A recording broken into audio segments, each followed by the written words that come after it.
Joshua Hanlon here, and today I'm with David Way, and we are on board the USS Iowa Battleship. Surrounding us is the Port of Los Angeles today, so you'll see that all around the ship as we're walking around here. But we're going to start off by giving you an overview of the history of this incredible ship and then taking you through a bunch of the inside spaces here. So why don't you tell us a little bit about kind of the operational history of the battleship today? Sure. I'll go over a little bit more detail on a nice map we have back in our officer's wardroom. But Iowa was the first of her 4 ships that were built, sister ships. And, oh, here we go. Just some time to get interrupted. But she started construction in 1940 after being designed in 1938. A very fast construction period of about 32 months when she was commissioned. That's a loud bosun's pipe whistle. Okay. But yeah. What is the meaning behind the whistle? So it used to be bugle calls in World War II and the Korean War, but they somewhere along the road they switched over to bosun's pipes. That's to make announcements.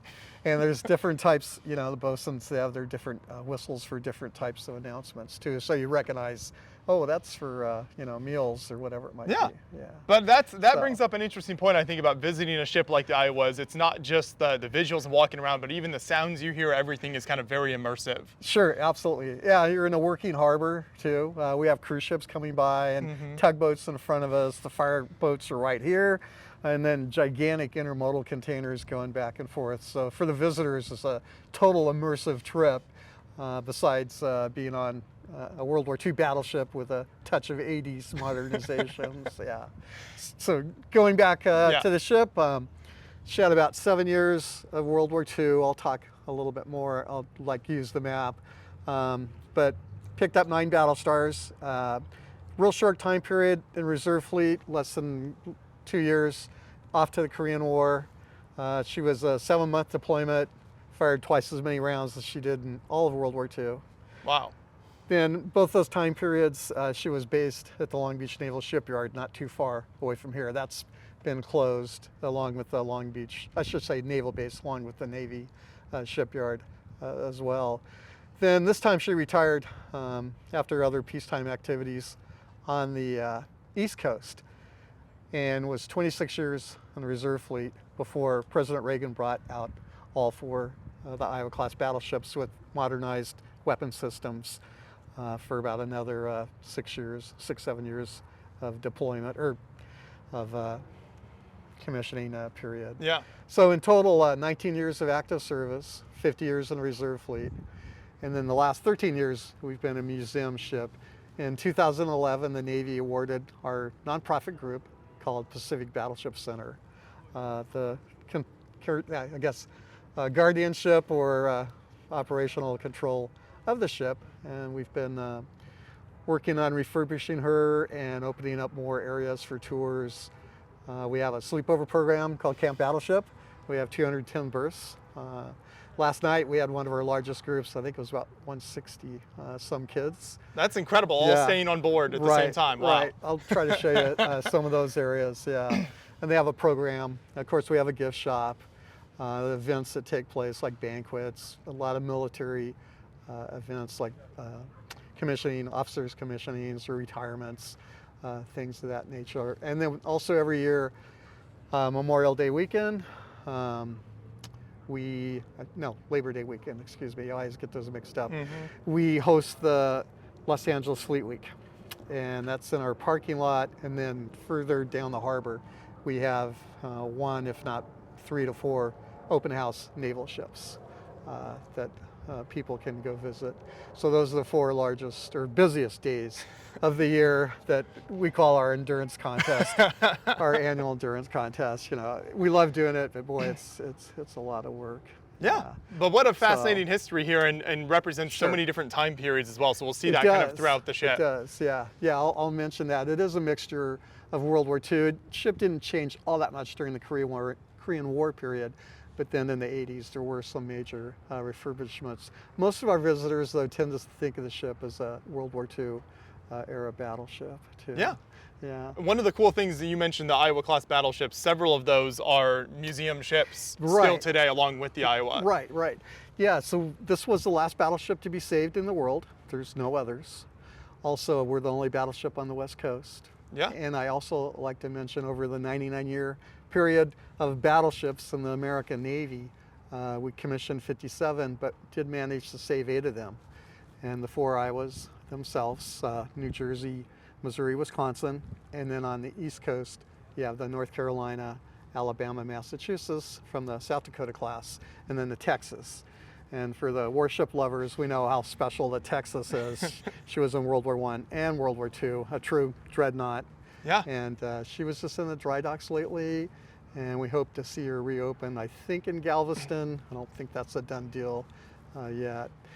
And then also I like to mention the Royal Navy that I'm a fan of, military, naval-wise. She, over that somewhat same time period, had 75 battle cruisers and battleships and did not save one of them, which to me is just unforgivable. Right, yeah. Now they do have the Belfast, a very nice cruiser preserved along the Thames River. Mm-hmm. Yeah. And the other item a lot of people aren't aware of, this area here, San Pedro Bay, was called Battleship Country for many years. And from 1919 to 1940, behind the Los Angeles breakwater, was the Pacific battleship fleet, including like Saratoga and the Lexington. And in 1940, President Roosevelt ordered the fleet as a buffer or warning out to Pearl Harbor and got caught there on December 7th, 1941. Now the families of all those crews were in this general area. Wilmington, San Pedro, Lakewood, Long Beach, they didn't move. So the people that felt the sting of World War II deaths were first here in this area. Yeah, no, that is really interesting. It's neat to Right. see how those different kind of parts of the world, even though very different geographically, still connect up through that. Right. So she's got all this battleship history, and of course during the 80s, New Jersey and Missouri were home ported in Long Beach. Iowa ended up being an East Coast battleship. When the first 2 commissioning periods, she was on the West Coast, which I didn't even realize until I started working as the ship's historian and artifacts collections manager, and worked with the curators to put up the different exhibits on board the ship. You know, so there's a lot of great tie-ins with the history of this area, naval-wise, lots of history. So Fantastic. Now, before we move Sure. further through the ship, what can you tell us about this section we're standing Yeah. in right now? Okay, so we're on the bow. These were the fastest class battleships. So to increase or have a fast battleship, incredible length, 888 feet overall. And so, of course, this is all your anchor gear. 2 anchors, port and starboard. And your anchor chain down below, anchor windlass room. There's 1,000 links, 1,080 feet. Each link's 128 feet. So, and then we have this convex antenna that was added during the 80s. We have a bell up here, and we use that for ceremonies. When a crew member hits 1,000 hours, we come up and ring the bell and give them a goodie. Nice. Things like that. Yeah, we're constantly working on the deck. One of the interesting things, we can go back and look in a moment. In the 80s, they had to use Douglas fir, although there was a mixture of teak that was left over. Traditionally, like in World War II and the Korean War era, cruisers, battleships, early aircraft carriers, they would use teak wood. But by the 80s, either couldn't find it or it was just too expensive to place. So in some areas, the deck just rotted away, and we had to pull up this one area you see just beyond the benches. And I was thrilled to see on the deck, you can see the weld marks from the gun shields of the quad 40 millimeter Bofors. And before they were placed there in the center line, there's another remnant of a gun shield that was for 3 20 millimeter guns. So I was like, wow, that goes all the way back to 1943. So that's kind of interesting. But I call this the Kodak spot. You can look back at the 16-inch guns, and of course the bridge. And we're flying signal flags every day. Over on the starboard yard arm, we have a Bravo Zulu Iowa, and of course Bravo Zulu stands for well done, a Navy slang. Yeah. And then we have our call sign of the ship, radio call sign that we've pulled out and use still today. So I see some people up there, kind of up above the bridge. So how Yes. much of the ship is available in terms of people coming to Right. visit in the public portions? Sure. So in total, there's 7 decks in the hull, and there's 12 levels in the superstructure. Although the further up you go, they get, of course, smaller and smaller, and not all the decks in the hull run the full length of the ship, because you have the massive caverns of the, fire rooms, the boilers, and the engine rooms. The day-to-day self-guided tour goes through 5 upper levels and then 2 to 3 decks below. Then on the weekends, you have to call ahead of time. We have a 2-hour gun tour and a 2-hour engineering tour. And when we first brought the ship in 2011, for public oversight, that's a lot tougher than other states in America. The city said, well, you're not a building, so the building department said, we're not going to be the oversight. The Coast Guard said, well, you're really not a ship. So the fire department has the public oversight. Now, initially, I think they were kind of paranoid, quite shocked, like, you're going to let people go where, So over the years, we've built up a working relationship, and we've been able to open up more spaces within the ship. But we have to have, we're limited on some of the tours, a number of people. You have to have a lead and a tail-end Charlie, so to speak. Sure. Things like that. We had to put in fire sprinklers in the main deck for the Camp Battleship program, things of that nature. So we're finally allowed to go into one of the turrets now, things like that. Yeah. Then we also have a special President's Tour, which talks about Roosevelt's crossing the Atlantic when he went to the Cairo and Tehran conferences. And then a new kind of a scavenger hunt, so to speak, for people to play around the ship. So those are new different types. Normally the self-guided tour takes about an hour to an hour and a half. There was a couple of times, I used to have a Inside Iowa, the curator's tour. That was 4 hours long. There was one special group that came on board, and they wanted to see everything, and it was 5.5 hours. And wow. I finally told them, I've run out of things to show you, and they're going, that's okay, we're pretty tired. And I was like, okay, well, that's good, So yeah, but the number of compartments on the ship, and like I mentioned earlier, most all of them are original back to the decommissioning in 1990, which I'm thrilled about. I want to keep it as original as possible. And some compartments are totally complete, like all the engine rooms, the battery plot rooms with the 1940 analog computers. That's on the gun tour. I'm putting on my marketing hat now.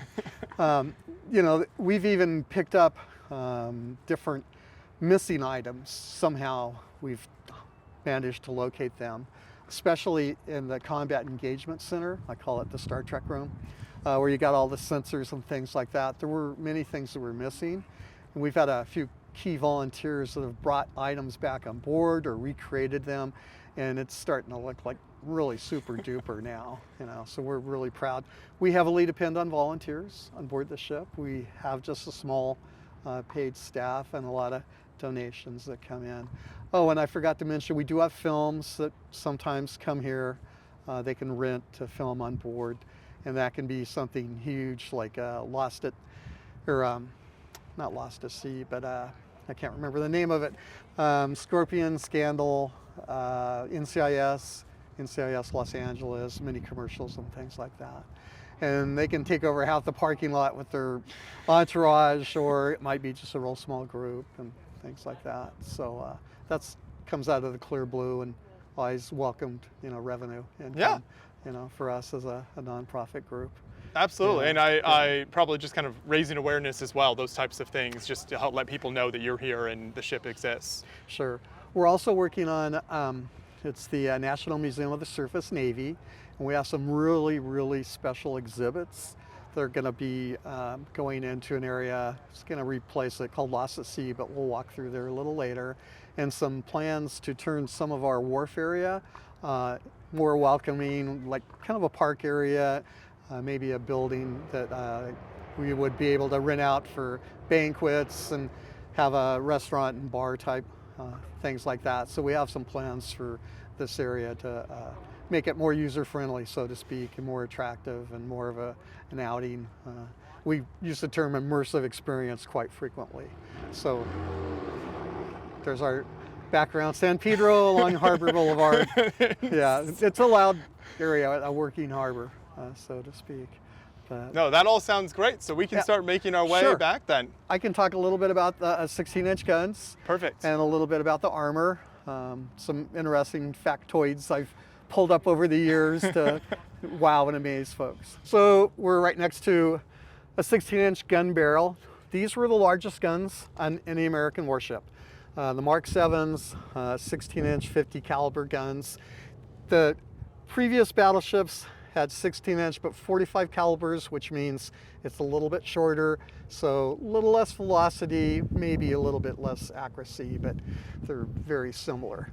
The only guns larger, I believe, ever constructed and deployed were on the Yamato and Musashi. They had the 18-inch guns. And those were the Japanese battleships? Yes, the super battleships, exactly. And America actually did have an 18-inch gun. If they would have incorporated it, it would have added 25% more weight, would have slowed down the ship, and these were supposed to be the fast battleships. So they chose to stick with the 16-inch 50 caliber gun. And about that same time, they developed a 2,700 armor piercing projectile, I'll show you. They had almost a striking force as an 18-inch gun, and they were really happy with that. They could go through 18 inches of armor, theoretically, and 30 to 35 feet of reinforced concrete. So it was a bunker buster. Yeah. Yeah. So each gun barrel is 68 feet long with the yoke and the breech. They're 292,000 pounds. When they fire, they recoil about 4 feet. And the ship gives a good rock. Now, there's always been this debate, does the ship move sideways? From the facts and figures we've collected, if it does, it's a real slight, but the blast wave pushes out this huge wave, and it looks like the shock wave, it looks like the ship's moving sideways. It's like an optical illusion. Yes, yeah, there are some incredible photos out there from, yes, I'm sure some of them are on board here, but those are amazing of the guns firing. I know, yeah.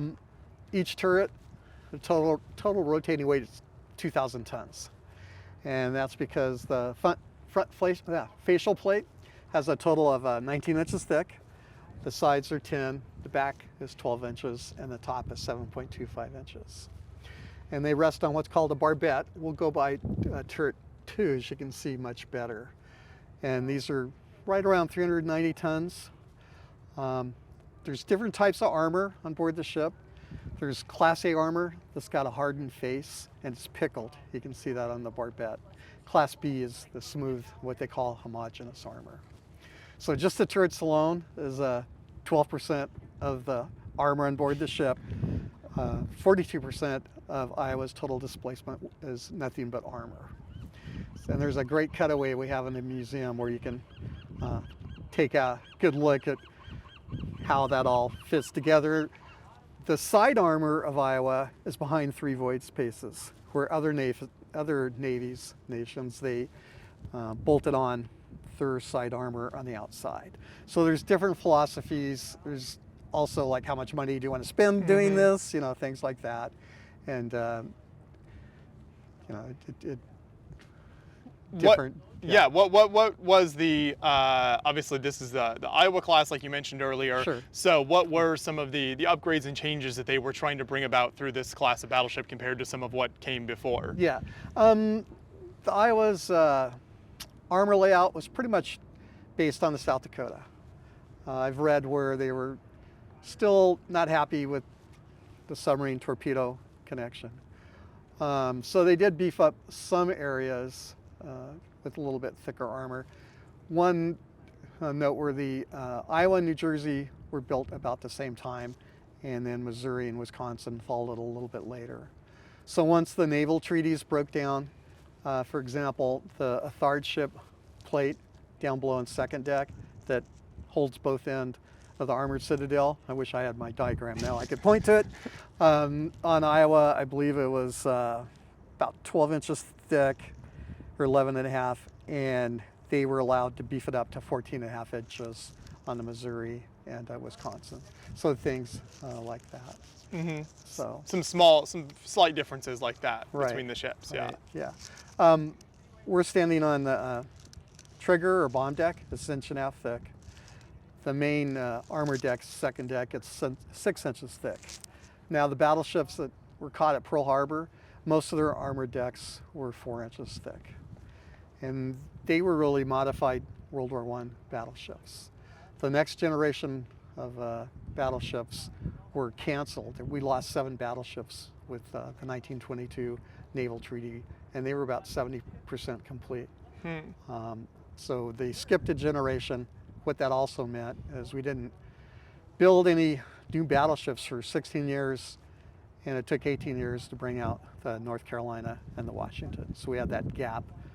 They were trying to prevent a naval race, once again, that cost so much money in World War I. In some aspects, it kind of backfired on some of the navies. When it came time to fight, they didn't have what they would have liked to had, of course. Of course, anybody could say that when you start a war, I think, you know. So, but there's other massive armor inside the superstructure, the bridge area. There's 3 decks worth of the armored conning tower. It's 17 inches thick, and we'll walk by that as well. Yeah. So we can make our way that direction then. yeah, I call these guys floating tanks, pretty much, and we'll give you a couple of close-ups here if you want of the projectiles. This is these are training shells. The more common projectile that would be used was the high capacity shell. This was 1,900 pounds. It'd be for anti-personnel or beachhead bombardments and also unarmored targets. And they could create a crater on the beach 20 feet deep, 50 feet wide, have a bursting diameter of 200 yards. Wow. When the New Jersey came out during the Vietnam War, the only battleship in the world at that point in time, they'd fire a shell in the jungle and create like a defoliated landing zone, and the helicopters would land and the troops would go running out. So then we put together also a chart here showing the different types of projectiles that could be used over the years. And during the 50s, when it was nuclear mania, like the atomic Andy, for example, they had 16-inch nuclear tip shells. I've tried to get more information on that topic. As you can imagine, it's not out there. They're not just handing those out to you. Right, exactly. Now, each of the projectiles take 6 bags of powder. They're usually silk, and they're 110 pounds each, so it takes roughly about 660 pounds of powder to fire one projectile. Here's our armor-piercing shell, the 2,700 pounder that I mentioned earlier.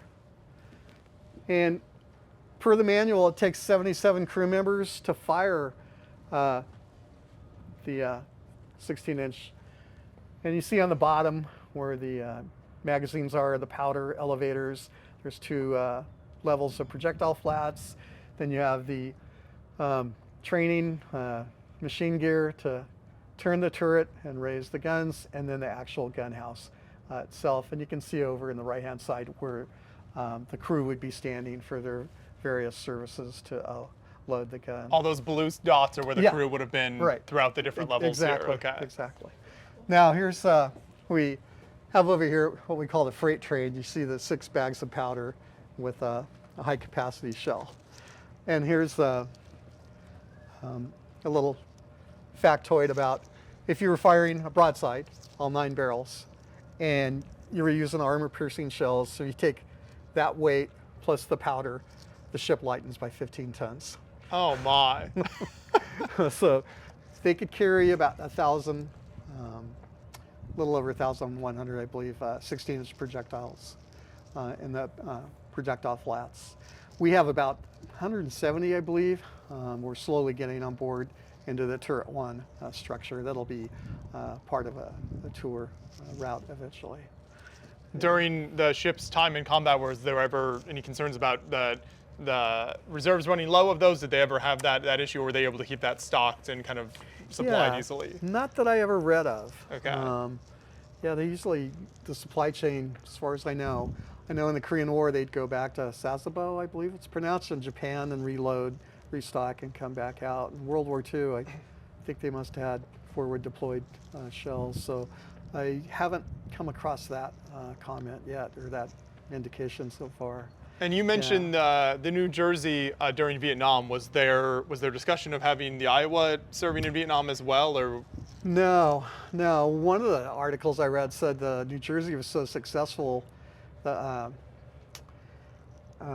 Vietnamese left the peace talks in Paris, France, and said, get that ship out of there or we're not going to talk to you, because it was so devastating.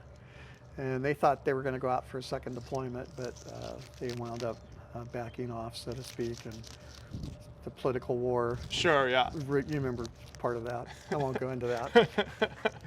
So anyhow, let's see. Oh, so here's the barbette number 2 I was mentioning, and the side segments are 17 inches thick. The quarter panels are 15 inches thick, and the center line's about 12 inches thick. So that thickness goes down one more level, but once it goes below second deck, which is the 6-inch armor deck, then it tapers way down to like 3 inches thick. And again, if I had my diagram, I could show you that. But anyhow, so just a few months ago, we actually fired up, over a few months of checking out the equipment, machinery. We fired up turret 3 and actually turned it. And you can watch that on a YouTube video. And what we were doing is lining up the turret to be able to lower down in one of the strike down hatches the projectiles to move them down Broadway into turret 1. And we couldn't do that out here the way it's configured, and it's a public route, et cetera, et cetera. So that's why we had to go that direction. There was a few reasons why. So the kids love to come over here for photographs, and we're slowly refurbishing these too. We have some new ones over there. So being out in the waterfront, things are always eventually gonna, the sun, the elements, yeah. Right. We have an accommodation ladder over here for if the ship was out at sea. You couldn't get to a berth. Your boats would come over here and they'd come up. And when we first acquired the ship, we towed her out of Benicia in Sansoon Bay, where they had a reserve fleet. It was much smaller then. It might not even exist now, but anyhow, we towed down to the Port of Richmond, and we were waiting for a $3 million grant from the state of Iowa. Thank you, Iowa. And I'll mention them in a moment too. Took a little longer than we suspected.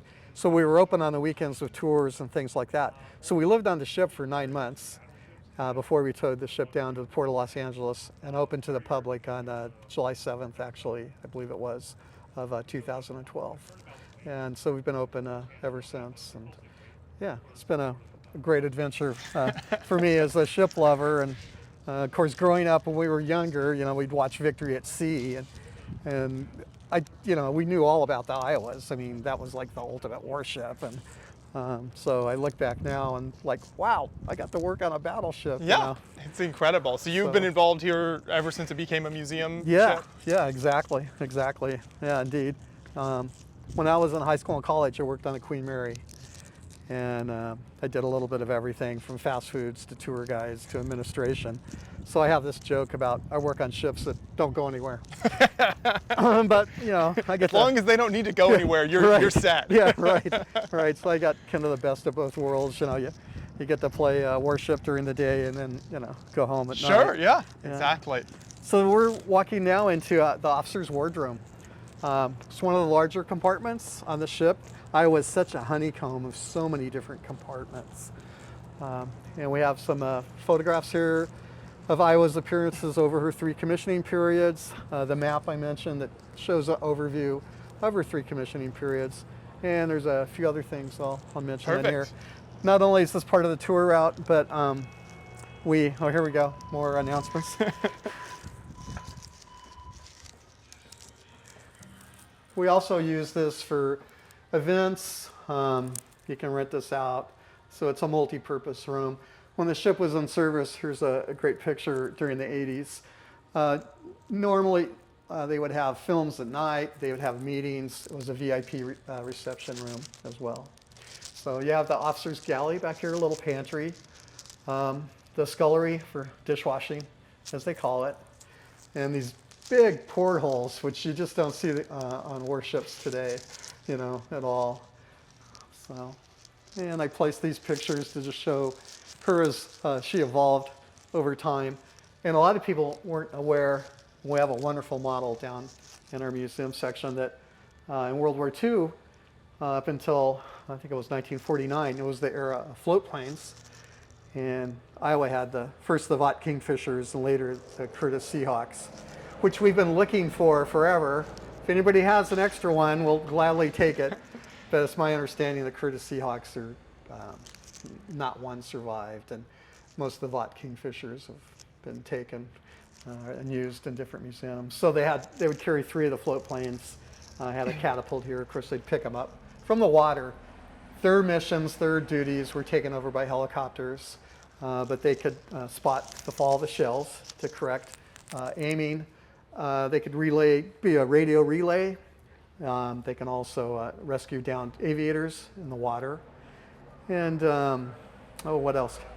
Things of that nature. There was a love-hate relationship with float planes on cruisers as well as battleships. If the aviation gas caught on fire, then at nighttime you're a great target. Mm-hmm. So, like I said, a love-hate relationship. Sometimes if they knew they were going into combat, they would fly them off to either another ship further away or go to some island and just sit there for a while until they thought they were out of danger. Yeah.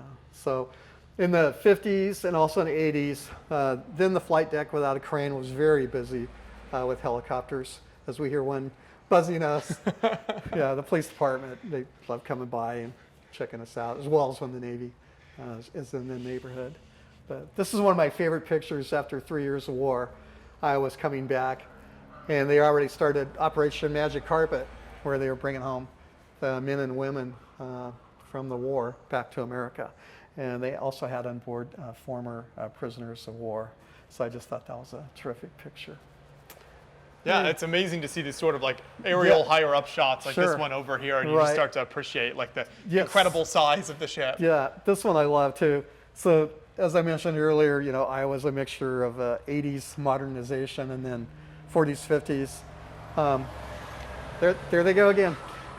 Oh, that's the police. Okay. So, we still have our 3 16-inch gun turrets. Now, originally there was 10 twin 5-inch gun mounts. 4 of the aft ones were removed during the 80s, and that was partially to accommodate the 8 armored box launchers for 32 Tomahawk missiles, and then also the 16 Harpoon anti-ship missiles. Then they had 4 of the Phalanx guns for shooting down cruise missiles, close inboard weapon system, CWIS as they called it, and the crew jokingly called it R2D2s, of course. There's a nickname for everything. And then added electronic warfare, SLQ-32. Still the same aiming setup for the 16-inch guns and the 5-inch guns. The 1940 analog battery plot rooms, there's 2 of them, one forward, one aft, with their 1940 computers, were used all the way through the 80s. They were so well built. Wow. Yeah. They actually have a backup computer in the turrets as well. So and then there's, we'll walk by, there's Surbac, kind of chaff decoys, things like that. But again, the engines were original. These ships carry 2,400,000 gallons of fuel. And that's because they can easily burn about 200 gallons per mile. They can, there's 8 boilers. If you lessen the speed in the boilers, you can have like 15,000 nautical miles achieved just on maybe 3 boilers, things like that. So there's a lot of robustness and versatility. Yeah, designed to go incredible distances. Right. Yeah, one of the jokes was in World War II especially, well even in the 80s, they called the ships the armored oilers because they could refuel other escorting ships, which was quite an asset. And then to me, they were almost like tenders because they could share their food stores. They had a surgeon on board with a 26-bed hospital and a dental group. Of course, a lot of ice cream and films would get traded back and forth as well. So they are expensive to operate, hard to justify in peacetime, but do have a lot of capabilities that other warships don't. In World War II, we'd have to go back to the photographs, but that's okay. They weren't originally designed with a lot of anti-aircraft guns. They were more interested, the Navy, in making sure they could match or meet the speed of the Japanese ships that they knew had either secretly or known, speeds. And there were some ships that were beefed up all the way to 30 knots. So with that fear of the unknown, they wanted to create a ship that was capable of hunting down and defeating anything they met. A lot of people have mentioned that, they were built for anti-aircraft protection, and that's not true. The first 1938 design had 4 quad antiquated 1.1 inch guns and 12 50 caliber guns. Well, by the time they were done, they had 52 20 millimeter Orlikons. Oh, there we go, I mispronounced it again. And 19 quad 40 millimeter Bofors. The 5-inch guns were dual purpose, 7 mile reach anti-air. And they had a proximity fuse, and it would send out a radio signal, bounce back, and fragment. It was actually very effective. And then the anti-shore, anti-ship range of about 10, 11 miles. So 148 anti-aircraft barrels. So I call that riding shotgun. They, with their great speed, their sister ships, they were escorting the fast-striking aircraft carrier task force groups. And that was what they did quite frequently. There was 3 shore bombardments, and at the tail end of the war, on 2 different occasions with other battleships, they ran in the early morning off Japan's coastline and had 2 bombardments of their war steel factories, and were quite effective. So, and I'll mention that again over in our map. Yeah. And here's one other story we got to tell. We actually have a children's game that we pass out for the tour out. It's called Finding Vicky, and there's a matching number to the location. You're supposed to draw a line, and then you turn that in and you get a little prize. But Vicky, his real name was Victory, was the first commanding officer, Captain, later Admiral McRae. He brought his dog on board, and he became mascot first class for the first commissioning period. So he had his own uniform. It's really great. We got a better picture over there. He's got the Master at Arms badge, the number on it, 9, of course, K9, right? Then his badge rating had a fire plug. But we think he was the first American dog in occupied Japan because he was with this one task force group. And he always had a couple of the Master at Arms folks escorting him around the ship. He stayed with President Roosevelt in the captain's import cabin to keep him company. And then he went AWOL a couple of times, got busted in rank. I still think he's got relatives in Long Beach, but that's going to be hard to track down. The historical record is a little gray there. Yeah, they did get a little gray. One of our volunteers wrote a great book. These are pictures from our archives of Vicky. This was the era of mascots, so that kind of went away. It might be coming back a little bit. And so children's book, but then in the back, you can see kind of a children's book. Mm-hmm. Then in the back, we have copies of, also from my archives, the dog's different documents, his ID badge, him getting written up for sleeping in somebody's bunk or fighting, things of that nature. Little clever things like language spoken, dog. Special skills, dog paddle. And it goes on and on. So they had a lot of fun. He was always in the cruise newspaper, things like that. So that was the Vicky story. Perfect. Yeah, it's great fun. So here's one of my favorite artifacts over here. This is Fleet Admiral Nimitz's flag that was flown in 1951 at the recommissioning for the Korean War, the second commissioning period. And the family of a surgeon gave that flag, or corpsman, excuse me, somebody had given it to him. So we've got that flown there. Over to the left, of course, the battleships, along with cruisers and aircraft carriers, had marine detachments. That tradition was dropped years ago, might come back. However, that's the Seagoing Marine Association that was given to us, and it's on other museum ships as well. And then the Iowa Veterans Association, we have a plaque from them. Every 4 years, the Iowa Veterans Association comes on board the ship. And we turn them loose, you know. And then they have a lot of meetings and banquets, dinners, and things like that. And there you see another picture of Vicky matching the location to number 3. Do you have a lot of Iowa veterans that visit throughout the year as well, and then you're just able to kind of talk to them about what they did on the ship? Exactly. Today, the gentleman's not here. Lloyd Glick, he comes out on Saturdays.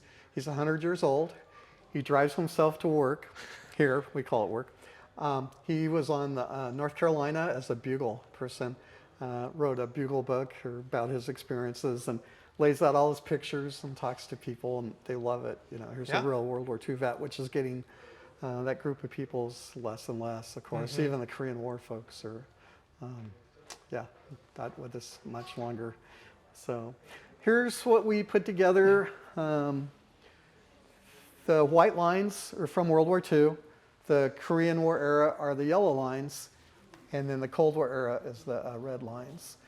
And you can see, starting out with World War II, coming out of the New York Naval Shipyard, her first assignment was to go off Newfoundland and guard against the Nazi battleship Tirpitz, which was the sister ship of the Bismarck. It was kind of a working up period, but also in case Tirpitz broke out into the convoy lanes, they wanted to have some good firepower to offset her.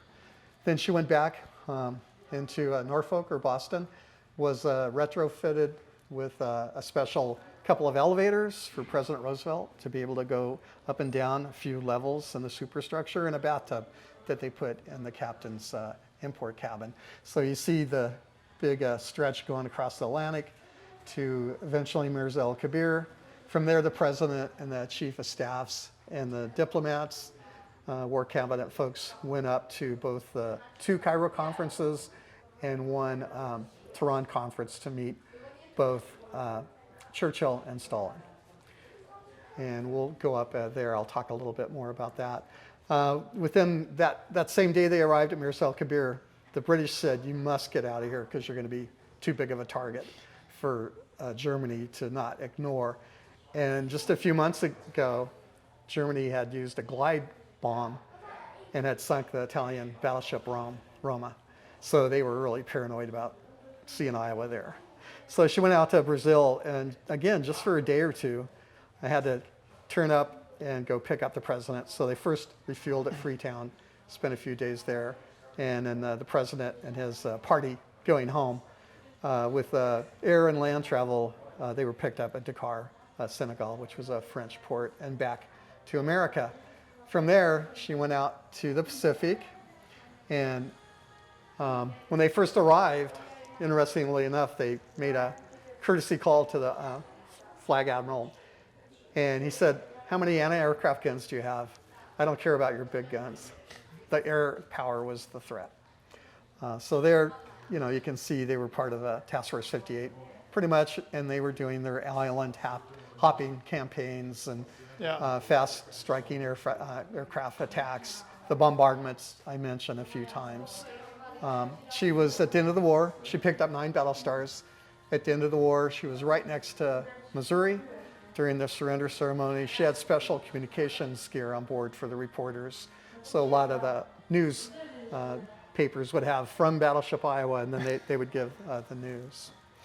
And then back home, peacetime activities out of Long Beach Naval Base, taking the midshipmen for their annual cruises, open house, things of that nature. And as I mentioned, a real short stay in the reserve fleet, the yellow lines off to the Korean War, 7 months of a lot of activity, firing 24 hours a day, fired twice as many rounds as she did in World War II. And then again, peacetime activities, this time off the East Coast. They were doing NATO exercises. The Cold War had started up. When they go up north, some of the crew members would say they're poking the bear. And then I heard the latest one when we're in the South China Sea is we're poking the panda. So I thought that was pretty classic. But you can see showing the flag, NATO cruises. This is kind of a ship at state. You know, it's representing America's might. And after about 6 years of service, retired this time on the East Coast, 26 years in the reserve fleet, and then came out this time as an East Coast ship, along with Wisconsin. And her Cold War activities then, they made some humanitarian cruises with their medical group down in some of the Central America islands. And again, poking the bear up there with NATO exercises, again, showing the flag, doing different exercises with the Navy.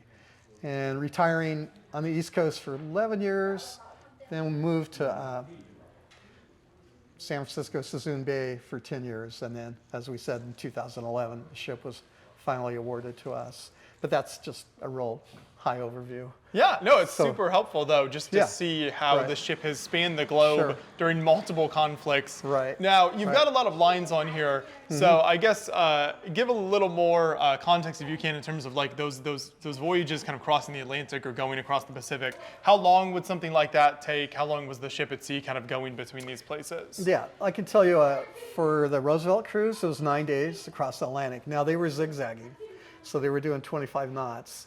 But lengthwise or distance-wise, it was only about 22 knots worth. Okay. So that whole cruise there was 35 days worth.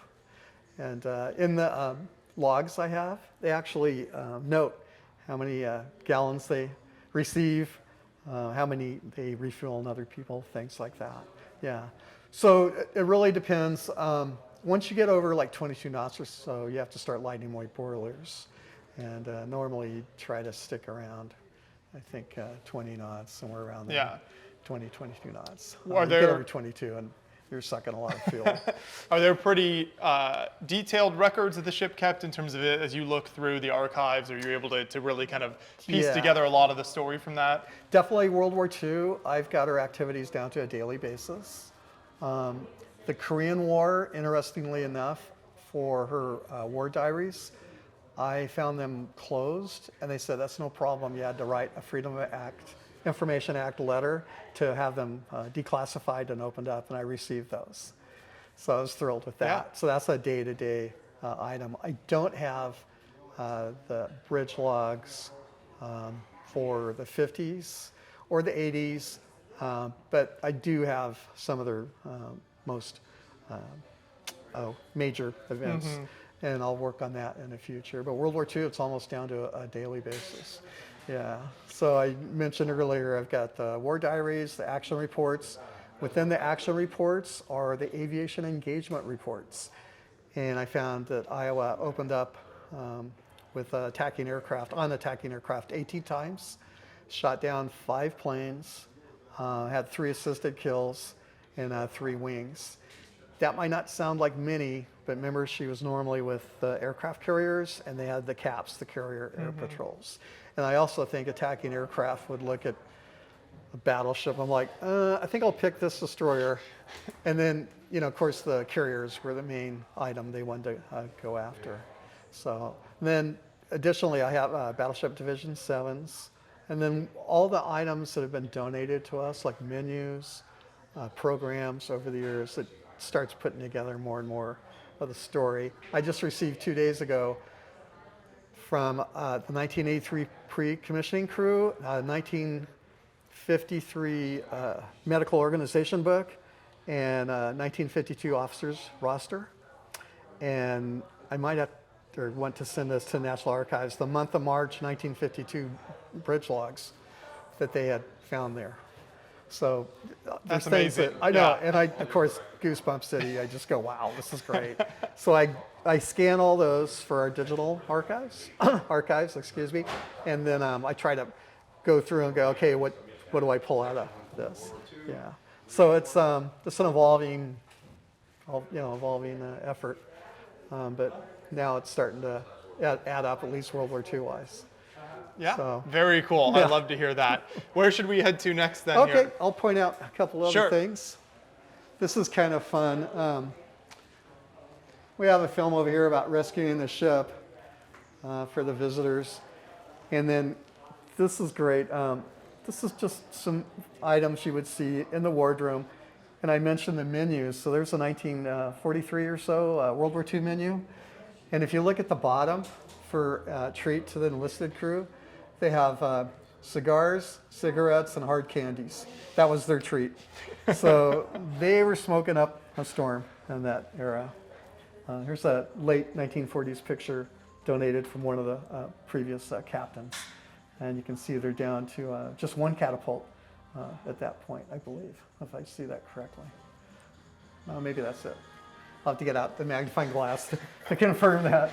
Yeah. So there's interesting things, if you read, you can come up with. Then the tour continues. Off to our right, we're walking forward now, is the executive officer's cabin, her stateroom, and he had a big entrance and his own shower and bedroom.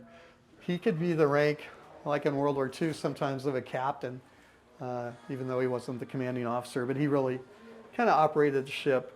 And many of the commanding officers, they were punching their tickets, so to speak, to admiralhood. So they'd be on here anywhere from 12 to 18 months, perhaps. A battleship was a very, important. Sure. Oh yeah, yeah, definitely. They were very revered through the 50s and 60s, and well, even in the 80s, I believe everybody was very fond of them. This is the base of the superstructure, and then these are officers' staterooms, but these are the division heads of those. And the furniture, I talked to the commissioning officer. He left the World War II furniture in there, so it's authentic all the way back to that time. Starting to get into some tighter spaces here as we come inside the ship. Thank you. We'll squeeze through.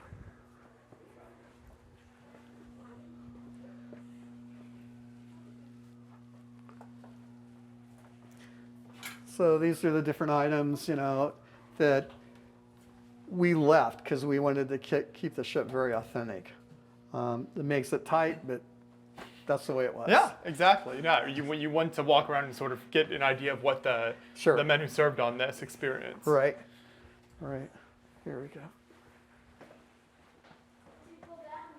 Here's a strike down hatch for taking the powder down to the magazines. And you can see how that relates to the ship. There's 3 powder bags that would go into one of these powder storage cans. And you can see, you start getting an idea of how large the ship is. Very far down there. Right. Yeah, there's some other strike down hatches that are even deeper down to the magazines. And more officers' quarters.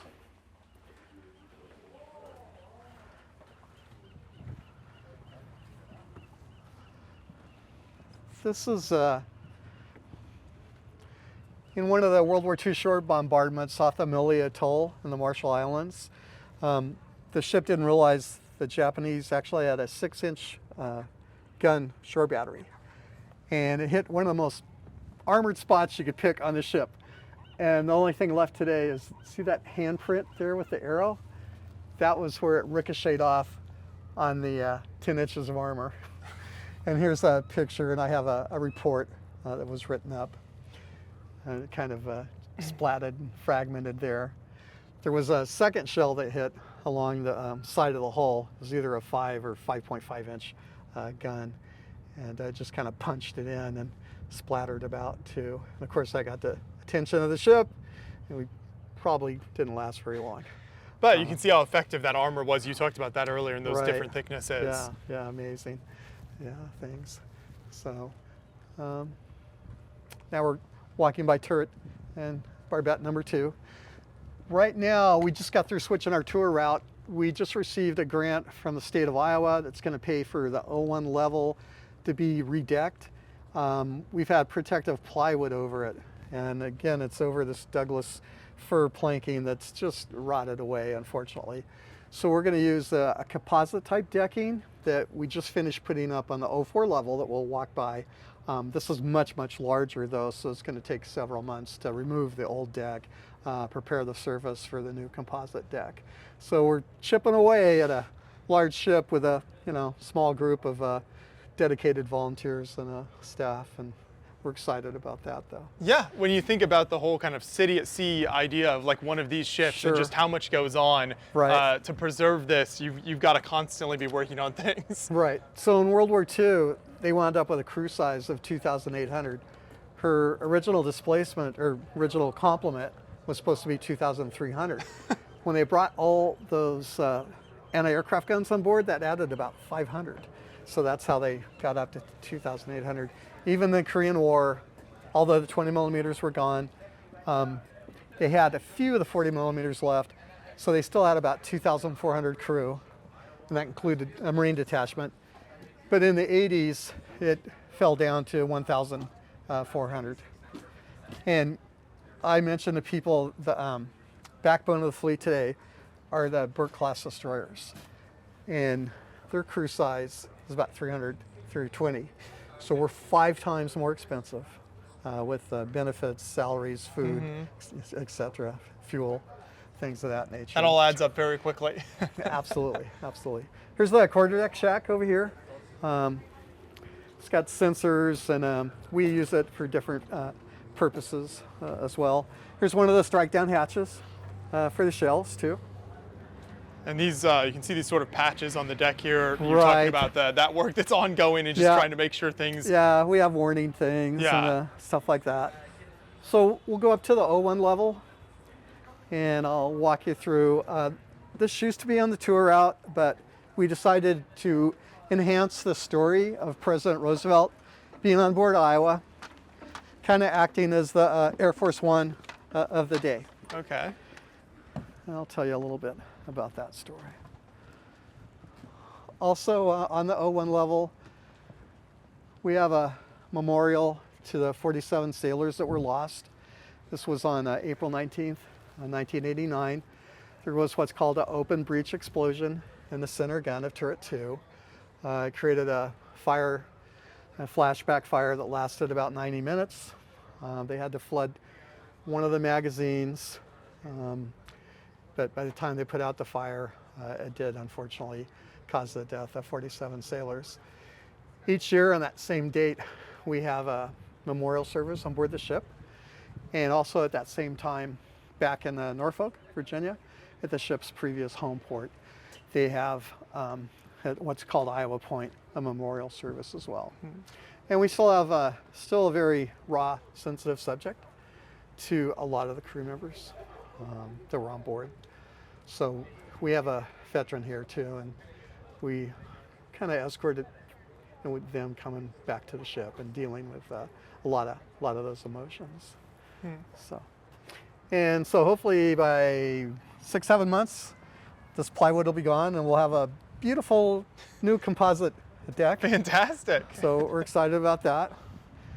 And so this is what's called the captain's import cabin. And it was used for VIP receptions. Very special guests could stay here. If the ship was in port, the captain could work out of there. But generally, there's 2 sea cabins, one behind the 04 level bridge, and then a smaller one behind the 08 battle bridge. And they would normally be there. The first commanding officer I mentioned, Captain McCrae, he wrote in his memoirs that he had a cot right outside the entrance to the armored conning tower where the helmsman stood, because he wanted to know instantly what situations had developed. Right. So he not only was not in the import cabin, but he wasn't even in a sea cabin that was just right behind the bridge, because he was so conscientious about that. But President Roosevelt came on board, and as I mentioned, there was 2 elevators. One, and I finally found a picture of this in the National Archives. There's one that brought him up from the main deck. Then he could come over here on a ramp, and then also up to the second deck. And on the second deck was the flag officers, O2 level, I should say, the flag officers conference room, and also quarters that they would meet at. Then there was a small elevator that went from the O2 level to the O3 level, and we believe this was to allow him to go inside the armored conning tower that extended down to the O3 level. The other 3 sister ships, their armored conning tower is only on the O5 and O4 level. Ours goes further down to the O3 level. So we think if combat did break out, they were going to put him up there inside the armored conning tower O3. And then they also added a bathtub because he had somewhat of a polio condition. Now, one of the myths that developed over the years was this was the only warship with a bathtub. That's not true. Once I put that together, I wasn't very popular. Look at you ruining all the fun out here. Yep. And then they were saying, well, it was the only one put on board a warship for a president, American warship. And I found out that wasn't true either, because the Quincy had one as well. So I, again, wasn't very popular in that. But there's, over the years, some article will be written, and the next thing you know, it's, gospel. And there you go. Anyhow. Do you feel like you have to combat a lot of myths around just like naval warfare battleships in general, in the Iowa Sure. specifically? Yeah, exactly. Yeah, and some people don't like it that you've corrected or challenged their story they've told for 30 years or whatever it might be. Mm-hmm. Yeah, but sometimes we just let it go out of politeness, and because not really worth it. But if I'm writing things and I know I've got backups, I'm going to put down the truth. Sure. Yeah. Yeah. So this is, I mentioned earlier, our President's Tour that you can book ahead of time, and they tell the whole story about the crossing across the Atlantic in U-boat infested waters, and that the chief of staffs were here. They would meet here sometimes in the evening for films or meetings. We do know Admiral Leahy, Admiral King, General Marshall, Hap Arnold, father of the Air Force, and then Harry Hopkins, the advisor to President Roosevelt. They discussed, along with their diplomats and administrative people, they put together the final briefing to Churchill, the British first, and then with Stalin for their approval for the second front, the invasion of Normandy. We know that took place here. And also the conversations about who was going to be the Allied Supreme Commander. Initially, General Marshall was thought to be the one, but President Roosevelt said he didn't want to lose him. He had so much faith in him being back in Washington, so it went over to General Eisenhower in the end. There's so much written about that trip and the politics that were taking place. It's super interesting. Yeah, it's incredible to think about the decisions made here in this space. Absolutely, yeah. Here's a portrait of then Admiral McRae, first commanding officer of Iowa. Now, he was President Roosevelt's naval attaché before he went over to this post as the commanding officer. So they had a great working relationship with each other. They were very familiar with each other. Here's a picture in the far right. It's got the launch day of Iowa, and the champagne bottle holder, that's Mrs. Wallace, and her husband's the vice president, and they're from the state of Iowa. Her daughter's there to the far right, and the commandant, or the commander of the base is right there in the middle. And if you look in the lower left, you can see Mrs. Roosevelt wearing one of her iconic hats. She was there for the launch, which is really great. Roosevelt actually followed closely the development of the battleship, the 4 Iowas. And he had a fantastic love affair with naval ships. One of the books I just finished, they have listed 110 ships he was on board, and they're not sure if they caught all of them. Wow. Yeah, and any excuse to go out to see, he felt like he got out of the hustle and bustle of the White House. He could go fishing. He just loved to be out there and with the Navy and the guys, I guess, and So. Is there any indication of that then affecting his kind of views of the different military departments and that kind of thing? I think so. Yeah, I think he. But he also faced the reality of what they needed to win the war too. Yeah. But he definitely had a special affection towards the Navy. Yeah. Here's a port or a special picture. This actually came from the Hornet Museum in Alameda. This is during while I was out in the Pacific. She unfortunately was part of the group that got caught in Halsey's Typhoon Cobra. Her third propeller shaft was damaged to the point where it couldn't be repaired in the Pacific. She had to come all the way home, and this is Hunters Point in San Francisco. You can see they've added the newer Curtiss Seahawk planes. There was a few other refurbishments that took place as well.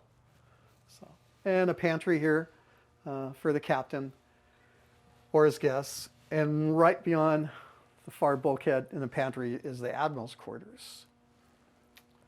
So, we have pictures of the furniture that was brought on board for President Roosevelt. You can see a smoking stand off there to the right. And here's pictures. It was a very classified top secret voyage, so there's only a handful of pictures. Here's President Roosevelt, the captain of the XO, Admiral King giving dirty stares to everybody. Some of the Secret Service guys that look like Dick Tracy, but he's given a farewell speech thanking the crew for a safe passage once they returned to America. You can look down this passageway and see how large the ship really is. There's 16 to 17 staterooms, both port and starboard, for the officers there. And a real famous picture down below here at the Tehran conference with Stalin, Roosevelt, and Churchill. And Roosevelt had asked to meet with Stalin for a long time, and Stalin was so busy with the war, and I'm sure had security concerns as well. So Roosevelt was thrilled to finally get with him face to face to make some decisions. So this is all the 80s furniture that we left. We just brought up the TV because we have pictures here, and it works too, and a VCR. Here's the White House portrait of President Roosevelt we have up here. And then we also had on board, in 1984, then Vice President Bush gave a commissioning speech at Pensacola, I guess it was, sorry. Yeah, can't even say it right. For the third commissioning. Then over here, President Reagan and Nancy used Iowa as a review ship in July 4th, 1986 for the 100th anniversary of the Statue of Liberty and its reopening. And then just a couple of years ago, President Roosevelt was on board. It was really just a news conference on intermodal cargo traffic, transportation, things of that nature, but it did take place on board the Iowa. And here's the bedroom and the infamous tub, as I call it. There's a plaque there that we placed back up that talks about the crossing. And during the 80s, they would have raffle tickets to raise funds, and it was to take a bath in the captain's bathtub. So that was some of the fun things they would do. These are actually metal cabinets, but they faux wood to make it look like wood. So, again, this is configured left as we found it of the 1980s. Yeah, you really kind of get that sort of time capsule feel as you walk through here. Right, right. And we do have other pictures, though, of the ship during the 50s here that I've acquired from different scrapbooks of the captains and things like that, which are great to scan and date and things like that. When we were living on board the ship for that 9-month period, we'd come up here and watch films and have popcorn too. So we'll start climbing up the superstructure. The tour goes up to the O5 level and then down the missile decks. So we have our 3 port and starboard 5-inch gun mounts. The aft one, we have a gun crew that's trained, and for special events, we fire blanks. And it's quite loud, actually, but they only use, I think, 20% of the powder that you would normally use. And we're laying this all out to add some awning up here, so when they're working on this deck replacement, they can be protected from the elements to the best they can. Are all of the guns still operational if you wanted to fire them off? The 5-inch ones, yes. Okay. Yeah. Right, yeah. When we do that, we have to have a pyrotechnics person on board. We have to pull a permit. There's a whole process procedure for it, and everybody needs to be trained. And yeah, it's not taken lightly. Sure, yeah. It can be a serious thing. You know? So we did keep the ship's ladders original. So when people first board the ship, we tell them to be careful. And I think all of us have had our turn of wiping out over the years. I know I have. So we've got some warning yellow tape we just put up since we switched over to this tour route, or this side of the ship for the tour route. So.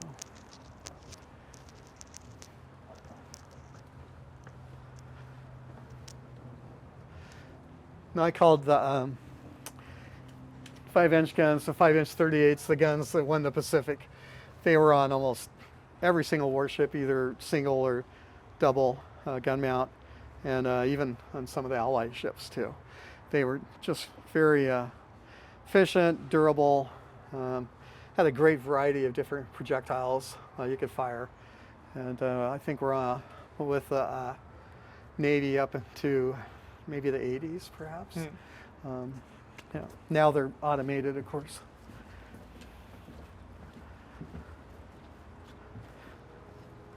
So you can see where one of the gun mounts were for the 5-inch gun mount. And of course the 80s reconfigured that. And there's part of the launching gear for the captain or gigs or admiral's barge. And there'd be a whaleboat on top of that. So.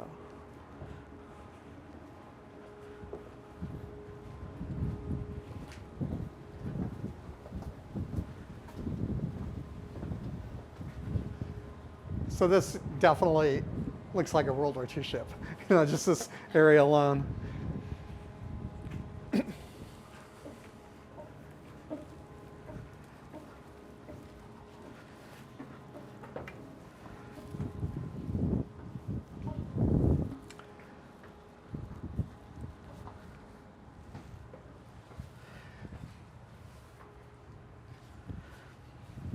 Here's air intakes for your boilers in the fire rooms.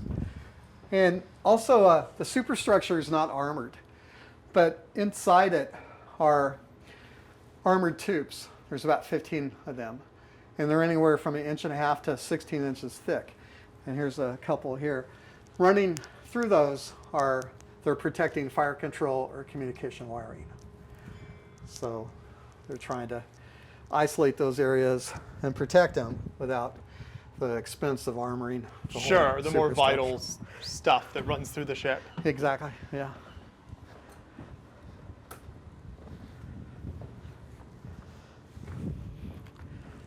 Here's our flag bags, our halyards. We raise and lower these every day. So Iowa was a flagship, so this is the flag deck.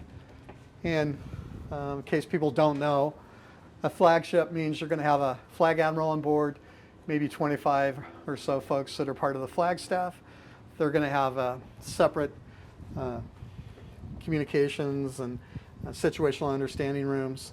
And they're responsible for either a strategic action or maybe a task force group or several ships, things of that nature. But they normally are not going to be dealing with day-to-day Iowa activities, although they're talking to each other, of course.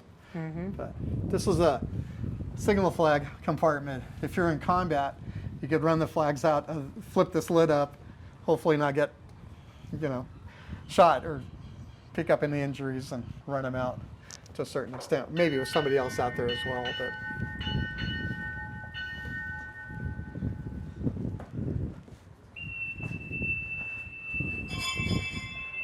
And here's where we talk about the flag bridge.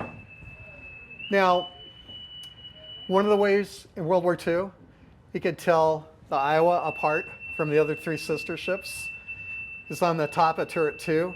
She had three 20 millimeter gun mounts. The others had the bandstand with a quad 40 millimeter.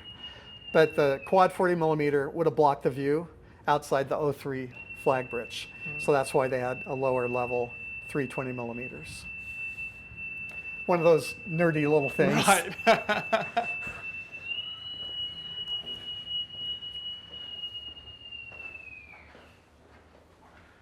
And here's your armored conning tower with a gigantic bank vault.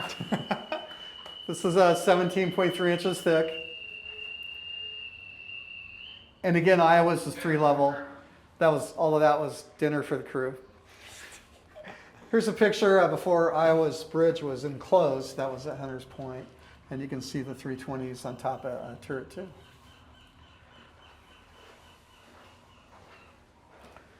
The situational understanding room, flag plot.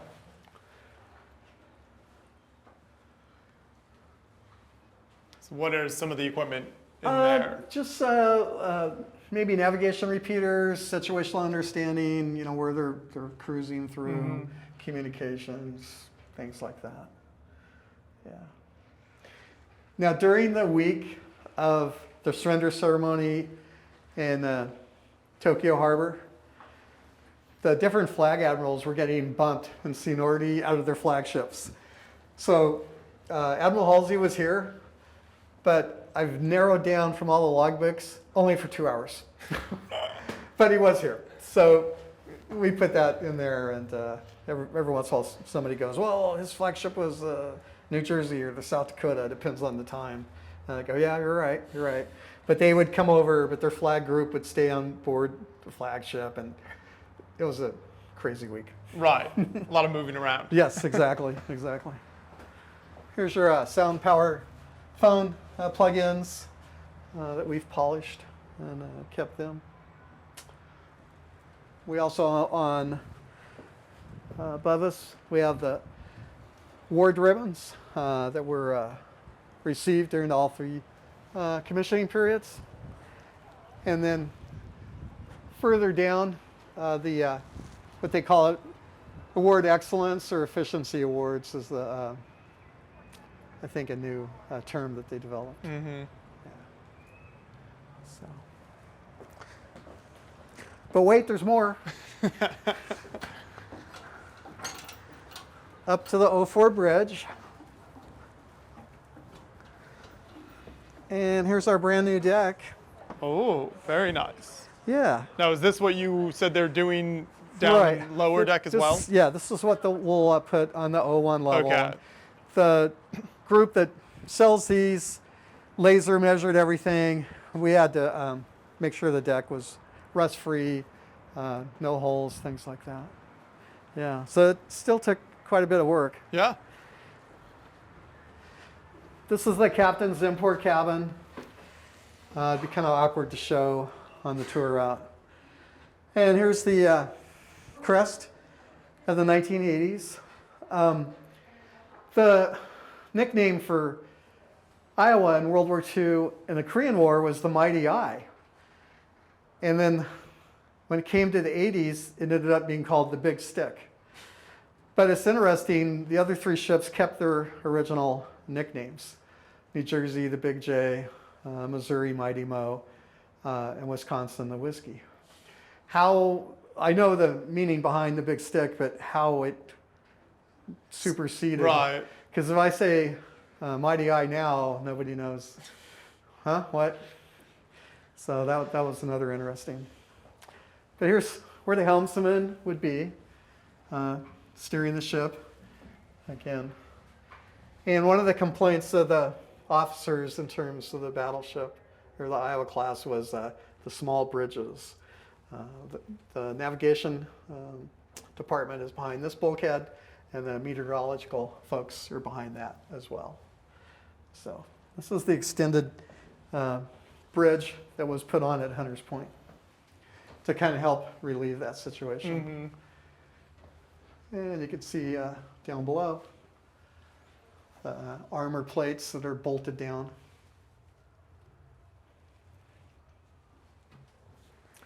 Here's some of the navigational repeaters. These are items that we managed to find and replace that were missing.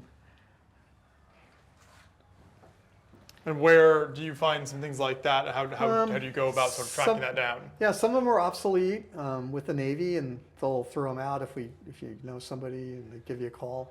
Our SLQ-32 console, we found 3 of them at the junkyard.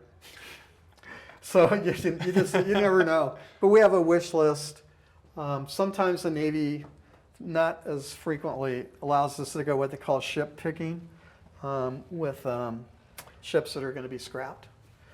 And we'll be able, if it's a like era, like the period class frigates, for example, had some items that were used on the 80s Iowa as well.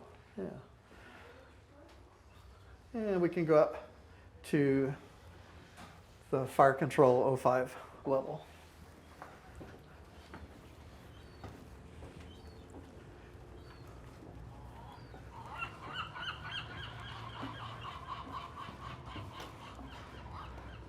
Occasionally the seagulls like to start families on board our ship. Yeah, that's really interesting to have a little nest of those folks. Turns into a little nature preserve. Yeah, exactly. It's fun to watch them grow. So here's the top of the armored conning tower, and you can see the periscopes are covered, but this is where the periscope tops would be. And a great view looking over on the bow and the forecastle. All of these items were below deck. So we pulled them up in storage when we first acquired the ship, pulled them up, put them back on board.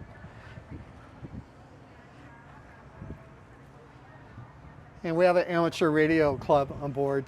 They actually use some of the transmitting gear, receiving gear, things like that. As you kind of look around here, you can see obviously the ship is still in the water. So what type of work is done to sort of like preserve that and keep it still, seaworthy so it's still afloat? Sure. We have an ongoing effort with cofferdams to work at the moment on the wind water line, which gets the most abuse, so to speak. But we're not allowed inside the port. You'd have to go out to the 3 mile, beyond the 3 mile limit. We're not allowed to scrub the hull.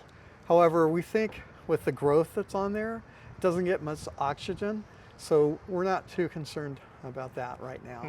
But again, we are working on the wind water line for that preservation effort. And I think the water line's 860 feet. So again, it's gonna take a little while to get around there with the size of our crew. And if anybody wants to, donate a crew or the materials, so we'll gladly welcome that. There we go. Anyone who wants to get involved, I'm sure there's a place somewhere. Right, exactly. Yeah, we'll pitch it to work. That's for sure. Yeah, but yeah, we've had some just incredible volunteers.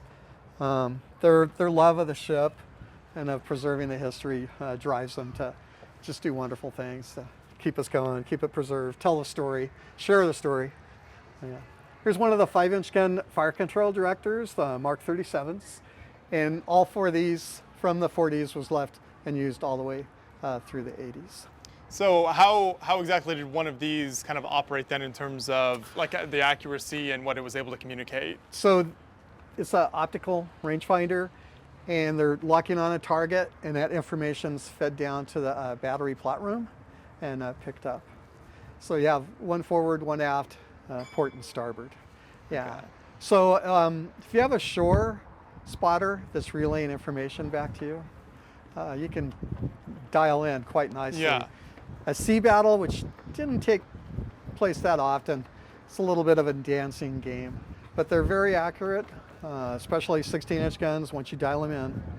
And again, if you have a shore spotter or air observation taking place, they're very accurate. Yeah, definitely. So.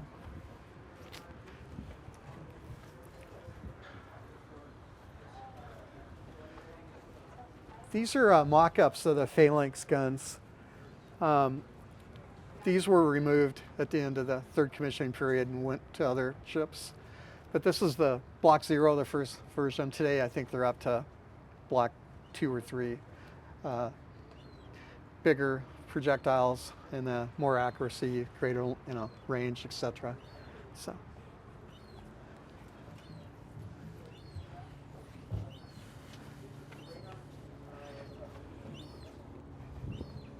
Oh, there's a baby, somebody or other. he's inspecting the. So this is a Serbach. They call it super rapid blooming off-ship chaff. Those are the mortars. They would fire out aluminum foil or different flares or decoy type items. But yeah, I think these are the new chicks. So. One of them years ago fell out off the turret, and our guys rescued it and put it back. Well, Mom, Dad, and the relations didn't like that. So every time he'd get out of his car to come over here to work, they were like attacking the poor guy. And he goes, "I tried to, rescue Oh you." my! Oh yeah. So that was quite the joke for quite some time. But yeah, we try to make sure that they're doing fine here on board Live the at ship. peace with nature out here. Yeah, absolutely. Here we go. Steep stairs. Down we go.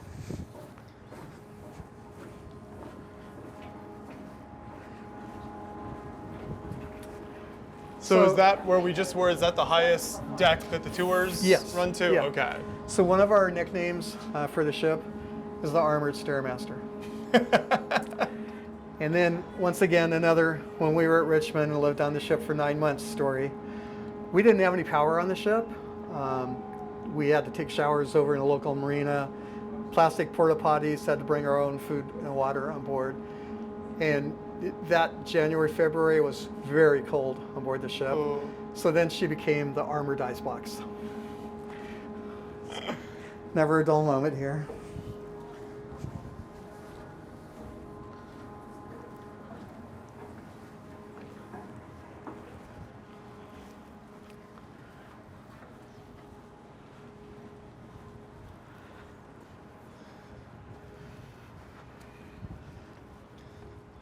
So here's one of the missile decks. Now, these armored box launchers we made because the 4 original ones were removed and were either used on, I believe, the Spruance class destroyers or some of the cruisers as well. But we do have 4 original ones back aft. So half of them are the real McCoy. And you can see more with a guarding seagull. 2 more R2-D2s, phalanxes above. So with some of these modern weapons that have been put on battleships, you sometimes see discussions of, would a battleship ever be, commissioned today, and is there a place today for a battleship in the Navy? So do you think there is ever a chance of something like that happening again, or are these completely extinct at this point? So we're 80 years old now. Yeah. The whole life, though, is maybe 30 years left. The Navy, I think, would be looking at removing the engines for something much more economical. However, the armor that is down there, it would be so expensive to remove that and put it back.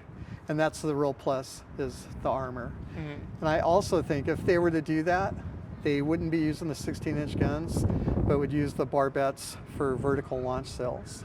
I think that's what they would wind up doing, because we're no longer making the projectiles nor the powder as well. There was a concept called Phase 2 when the battleship program was taking place, and back aft they were going to create a hangar deck and have a vertical Vistal takeoff for like Sea Harriers going aft. And then the center was a vertical launch cell where turret 3 used to be.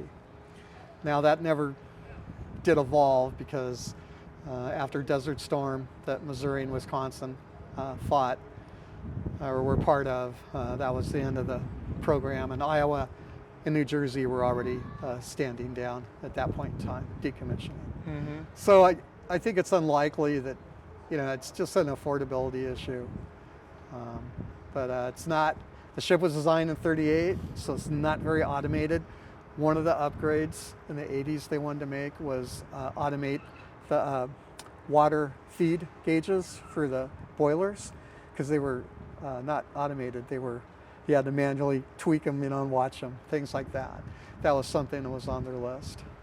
There was 450 in the engineering department in the 80s, alone. Yeah, that's a lot of people working. Yeah, but amazing capabilities though, and like I said, a floating tank, the robustness of the armor. You could damage the superstructure, but the armored citadel with their magazines, engine room, boiler rooms, battery plot rooms are very well protected, and a triple bottom too. So yeah, they're amazing guys. We love bringing today's naval folks on board for them to compare, their ships to what was here or what Absolutely, was here today. yeah. Yeah, it's great fun. And see what came before. Right. So these are the quad harpoon missile canisters, and again, these are lookalikes we made because they pulled off the original ones in the late 80s when the ship decommissioned. And you can see the blast shields behind here. So this generation of harpoons had a anti-ship range of about 75 miles. Of course, that's been improved and superseded over the years. And then your Tomahawk missiles, they had a strategic version of 1,500 miles, both conventional and nuclear tipped, and an anti-ship version of 250 miles. And again, they're more accurate today, greater range, et cetera, et cetera. So we do have this armored box launcher open.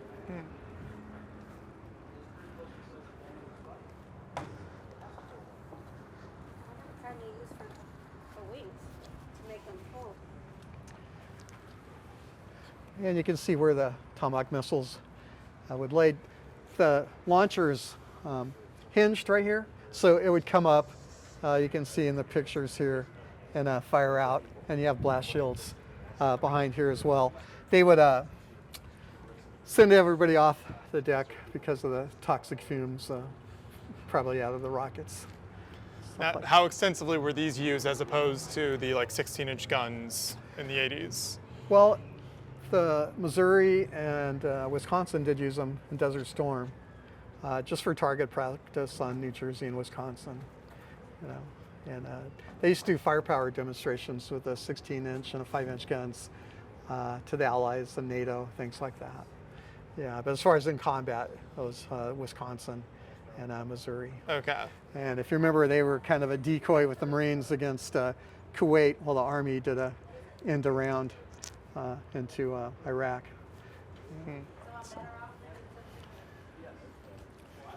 So there's in the forward superstructure, very top, is the Mark 38 optical rangefinder for the 16-inch guns, and it's augmented with a radar unit. And this is the aft one. So there's two Mark 38 units, and again, that information's being fed down to the ballistic analog computer battery plot rooms. There's a mouthful every once. You can get real technical. Yeah, really. I try. Remember the rivet counters? They're out there. Yeah. All right. So we do have one Harpoon cruise missile. This is actually an air version. The sea version would have an additional booster, but this was graciously donated by the Boeing company out of Missouri, and I picked that up several years ago. We'd like a Tomahawk. That's another story. So for, we're putting together the list. You got the Kingfisher plane, you got the Tomahawk. There you go. Anybody who has one of these in their backyard, feel free to reach out. We'll take it. We'll repaint it. We'll do it all. They'll give you a little plaque, I'm sure. Oh, absolutely. A free tour with me.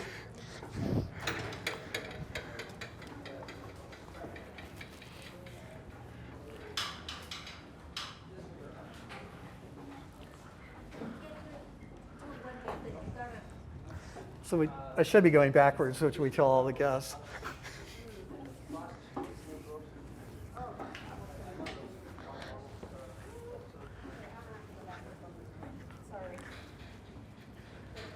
So this is the twin-inch gun mount I mentioned that we do our blank shooting from. And then we have everybody watch back aft here.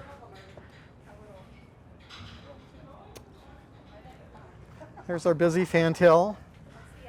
We have a gourmet hot dog food stand called Vicky's, of course. There you That's go. back aft. We'll walk by that a little later.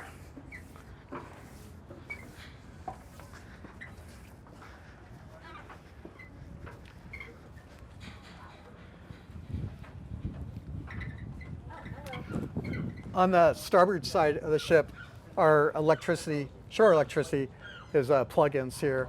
So when the ship would go into dry docks and shut down, their steam, it's not feeding into the electrical generators, then yeah, have to plug in.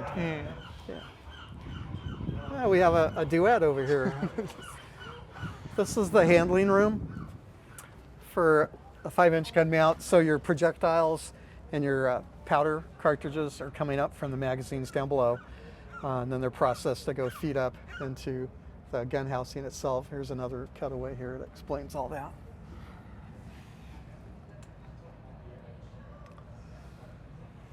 They could shoot per barrel, I think they advertise about 15 rounds, and in a surge about 22 rounds per minute. So they could really get after it. But those are manually fed. So A lot of work. right. So here's the berthing. Now this is 80s, and it wasn't like the canvas and pole of the 40s and 50s. So they did upgrade the ship. They did add air conditioning of sorts in the 80s, and also upgraded the heads, the bathrooms. During the 40s, we were told, and this is a pretty common story, it was so hot in the Pacific that they would be sleeping on the decks, on top of the turrets, anywhere, but down below it was just horribly warm. So this is part of also our Camp Battleship program, and I mentioned we have 210 berths. So the scouts and youth groups come on board. We have a whole program. They get a tour of the ship, bring down the colors, have dinner in the mess, and sleep and get up. You have breakfast in the mess. And so we've added air conditioning because the superstructure really picks up the heat. Yeah. In the summertime. What an amazing experience, though, especially for Yes. kids to be able to experience that Right. and get interested in this type Sure. of history as well. I think is really cool. Right, yeah. We had a film here talks about the difference between the 40s and 50s, things of that nature. So. Here's the sprinkler system we had to add. Mm-hmm. Oh, okay. Well, they look a little bit more stable now. Those are like nets. Oh,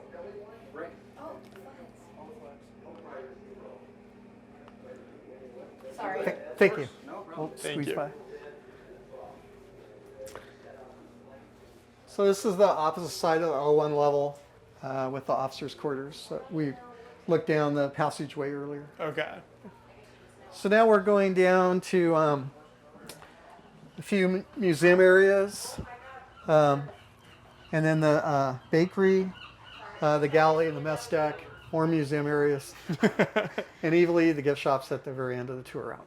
Of course. Always exit through the gift shop. Right. Does the ship use pretty much all the spaces now, whether it's for like as museum spaces or kind of what they were originally built for? Is every room used for something for the most part? There's still up forward where the berthing areas were.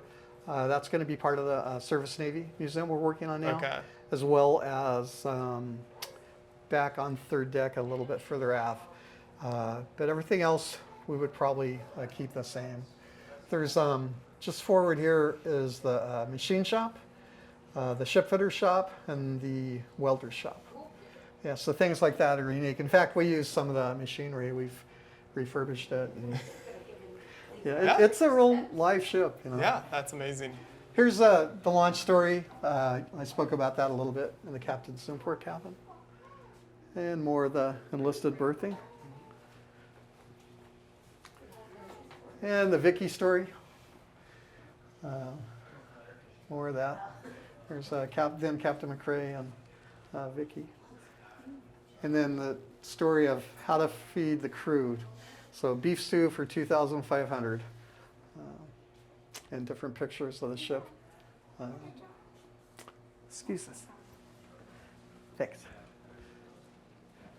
This was the senior enlisted Command Master Chief Bobby Scott's quarters, and his family donated his uniforms.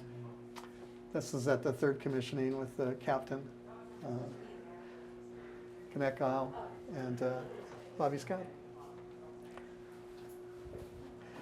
And then this was the 80s break area with fast food machines. We might do something with this in the future.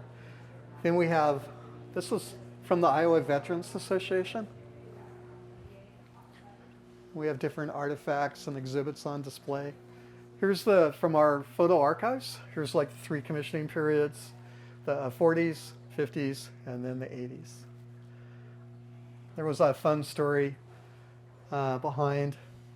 This picture right here was when they were in New York Harbor. You can see the Twin Towers in the back. And this was for Fleet Week. But I was given a tour, and it was part of the Iowa Veterans.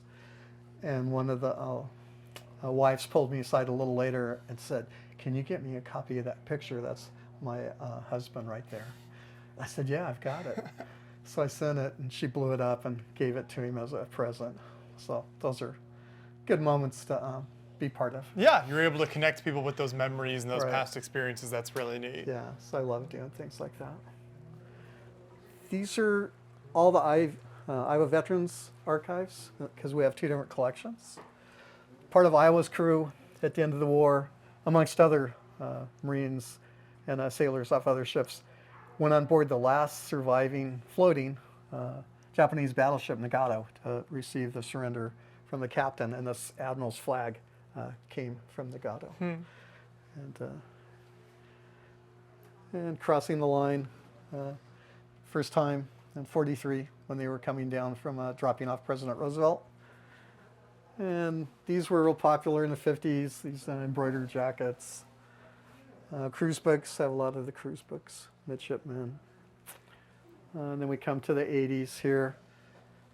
And this was so much fun. This is a World War II Iowa Marines uniform with his original badges or ribbons, which are different today. And it's just in excellent shape. Yeah. I had to pick up the belt and the tie and the shirt, but his jacket, hat, slacks, everything were just in mint condition. Just really super. And where did you pick that up from? They sent it to us. He was supposed to come out, and then COVID hit, which shut us down for almost a couple of months.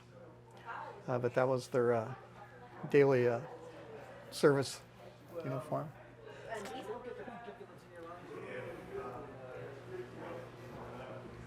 So here's the port side of the galley. In the 80s, they had a speed line with hamburgers, hot dogs, pizzas, things of that nature. And then the other side would be like a cafeteria. So I put this together based on a weekly plan that showed the menu. So mid-rats are midnight rations from leftover lunch and dinner from 2300, 11 o'clock to 1 o'clock in the morning. And so I just copied was this. Very cool. Yeah, I love that. You're able to pull from the actual records and Right. create some of the meals they would have had. Right, right.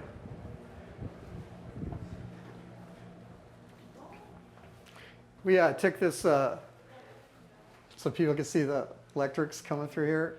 So we got a plexi cover, and we took off there. We have a couple electricians that, can you imagine tracing things? So we're still on the second deck, armor deck, 6 inches thick. You can see how thick this hatch is. There's one up forward that's like twice as big. This is going down to engine room 4. So there's 8 watertight compartments in the armored citadel, and going 4 to aft, you have engine 1, fire room 1, 2, 2, 3, 3, 4, 4. Yeah, and that extends over what's called Broadway. It's a tunnel. It's about 256 feet, I believe it is. Or 65, one of the two. I'll have to double check that. Here's another armored tube coming up. This is probably going to the Mark 38 that we just walked by a moment ago, and then down to the ballistic analog computer compartment. So was you talked about the thickness of the armor, was the fear kind of aerial attack from above as the war went on? Did that become the primary? That could be part of it, but remember this ship was designed to duke it out with a cruiser Yes. battleship, so it's that plunging fire that, Okay. that you fear the most. Gathers up speed and, all right, so, yeah, definitely. This is the bakery for the bakers. And my father was a baker in the Navy. Oh. And nice. he was always baking all kinds of goodies for my brother and I. And he'd go, hey, check this out. Oh, yeah, this is great. It seems like from other ships that we visited, mostly positive things that the sailors had to say about the food. Was that the case here with the Iowa for the most part? Oh, yeah, definitely. Yeah, we heard Vicky liked to come down here too, a lot. I think this is a 1940s dough machine that they kept using, I think, during the 80s, which is really terrific. There was one story, though, from a warship author, Malcolm Muir, where he said because the ship was initially classified with a complement of 2,300, they were always short of the authorized food stuff. And he said at one point in time, they had always shared their food things with other ships, but at one point in time, the only thing left on the ship to eat was apples. Whoa. I haven't been able to find that story, but it was in his book. Okay. So I don't know where I wish I knew where he got that from. So, anyhow, here's the opposite side of what we just saw. This was a Marine Guard station, and there would always be 2 fully armed Marines. And there's a sensor board that's kind of hard to see. And it was attached to different areas, but one of them was the Tomahawk missile systems that may or may not, can't confirm or deny, they had that special, goodie on it. So if some sensor went off, they'd call a security alert on the public announcement, the 1MC. And if you're a sailor, you're supposed to plaster yourself against the bulkhead. Now, if you got in the way, the Marine would gladly just shove you on the deck. And of course, I'm sure that would be discussed a little bit later, ashore perhaps. So here's our chefs in action. And you can see in the background the big steam kettles. So there's also another mess deck galley for the chief petty officers. That's further aft. In the 40s and 50s, but not in the 80s, they had a warrant officers mess up forward as well. But the largest one was, of course, for the enlisted sailors. The hum of the 1940 transformers were on the 1940 electric grid.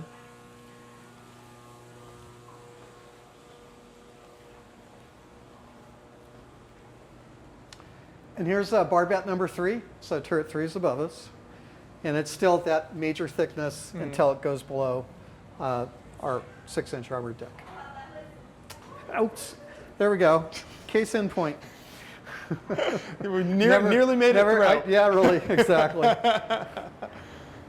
So here's the back of the Armored Citadel's Ethard ship plate. And you can see these large bolts. That goes down a couple of decks, I believe. So, and this is the mess deck. They had aluminum picnic tables in World War II in the 50s that would be stored up above, but they went to this fast food style. Now, the aft mess deck, there was 2 decks or compartments that looked just like this. The aft compartment we've turned into a museum, but stored all this seating arrangement down below if we ever wanted to turn it back for any reason.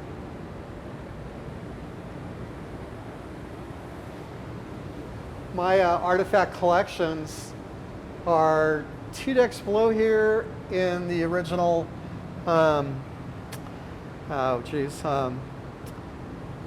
big reefer rooms. Oh, yeah. Couldn't think of the right term. Yeah, and so they're down there. So do you keep pretty much all the artifacts on site here in the ship? Or? Yes. Okay. Yeah. There's some crew artwork. Dreadnought in.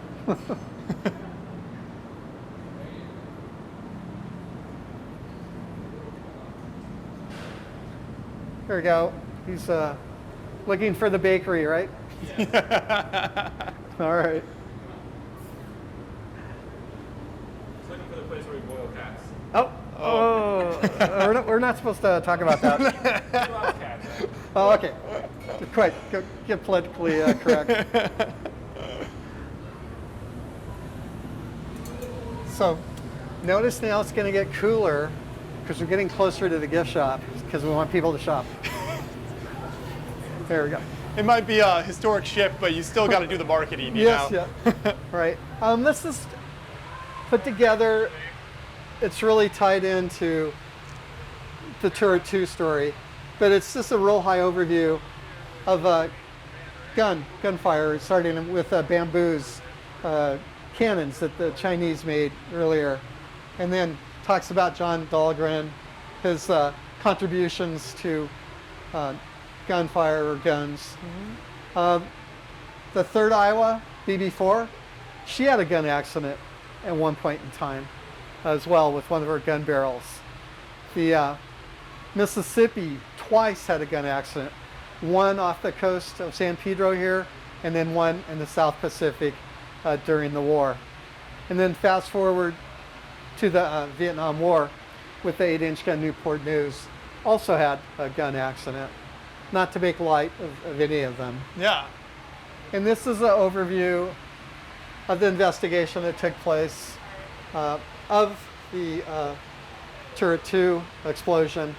Our Vice President, Mike Escher, actually did a 2-hour presentation that's on YouTube now to our crew. And basically came up with 3 plausible scenarios. We don't feel that anybody would ever really know what happened. So this is actually what's in a powder, quote unquote, bag. And it's almost like celluloid putty.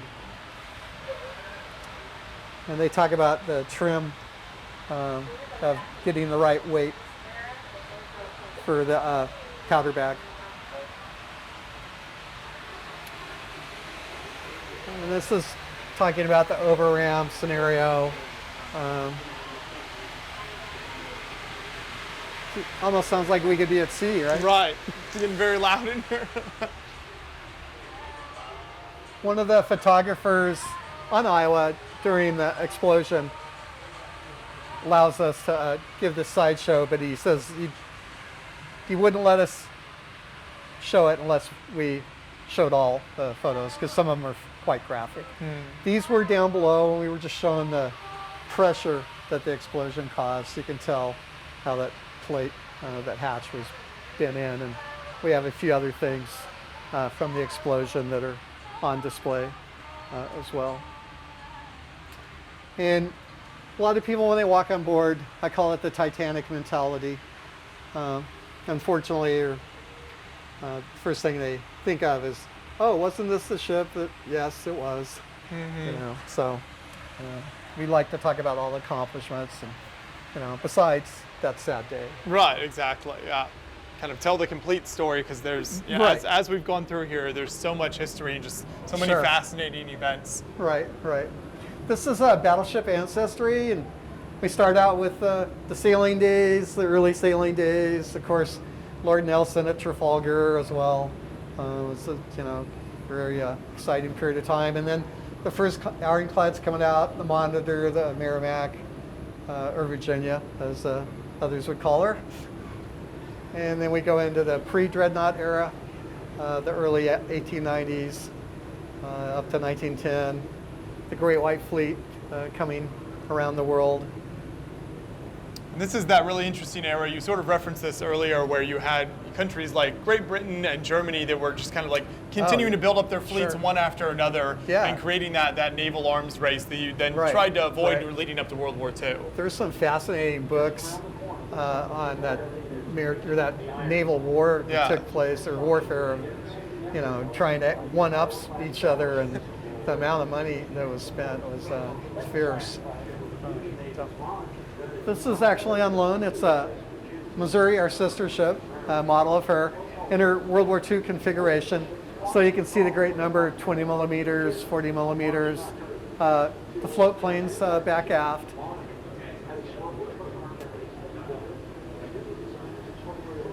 But yeah, you really see the difference with the World War II configuration, with just like guns everywhere, like anywhere there was a spot, essentially. Right. We were asked quite initially often, like, well, can't you turn the ship back into a World War II configuration? We haven't even been able to find one quad 40 millimeter Bofor. Really? And the midship structure too has changed, with the addition of the missile systems. Sure. Also, a 20 millimeter gun, we've had difficulty finding one of those as well. And as I mentioned earlier, we had 52 of those. Well, how in the world are you going to, you just can't do it. It's just no longer there. There are other ships like the North Carolina, for instance, that are in the Right. World War II Sure. configuration. Yeah. Sure. Some of the battleships that were preserved, they only went through World War II, so that's all they have to represent or talk about. New Jersey, she was 4 commissionings, right? Mm-hmm. So she's got all those 4 topics to go through. We have our 3 topics, and we try to make sure they're all covered. Mm-hmm. So yeah, it's a difference, a little bit more involved. Yeah, each ship has its own story, yeah. Exactly, yeah. So this is our latest exhibit we opened up.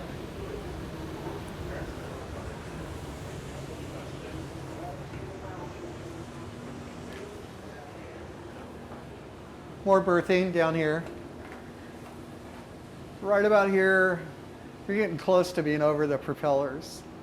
So you can imagine the ride.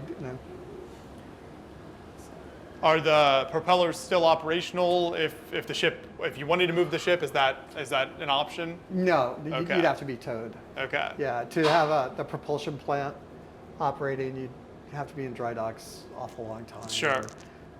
Refurbished, recertified, yeah, it'd be a lot. Yeah. A lot. So this is opened with Bob Ballard's diving history on the different wrecks he visited. So this is supposed to be like a World War I era ocean liner cruise quarters area. And this is Bob just talking about, you're going to see some of the shipwrecks he dove on. Yeah, really neat, yeah. And so the first topic is the Lusitania. That was a sister ship to the Mauritania. If you recall, that helped drive America into World War I. And she was torpedoed off Ireland with the loss of a lot of lives. Then the Britannic was a sister ship to the Titanic and the Olympic. Everybody knows, of course, the Titanic story. The Olympic actually had a very successful career as a troop ship and a civilian passenger ship. Britannic came out and was made a hospital ship. And unfortunately, with very few patients on board, hit a mine off Greece and sank, and in relatively shallow water. So a lot of divers have gone down there over the years and pulled up various goodies, China, etc. So that's the story there. Then we come to the Bismarck and Hood story. Here's a great model of the Bismarck, built by a volunteer. So 1/200th Tamiya kit, but just wonderfully done. Yeah. Is it difficult to balance kind of all the different naval history stories you want to tell on the ship? Is there always more information? yeah. You're like, oh, what if we opened a room about this? Right, yeah, definitely, yeah. So it's kind of an overview of the top, subjects. Yeah. Here's the Hood. She was a very famous battle cruiser. She was supposed to have gone into a refurbishment and upgrade with armor before going out to battle the Bismarck. The chief engineer, I read in one of her books, said that we should be going into a refit. The ship had no business going out to fight a battle, but they were desperate to stop Bismarck, so they sent her out with the just completed Prince of Wales, and during that battle, Bismarck and/or Prince Eugen, the escorting German cruiser, sank. The Hood, loss of life is what I'm trying to say, with only 3 survivors remaining. Very sad story. And then Hood later on was hunted down and sunk. So we have various items on display. Then running over to, a lot of people didn't realize how many ships on the Americas East Coast were sunk by German U-boats, tankers, cargo ships, things of that nature. And people can dive on those and locate those.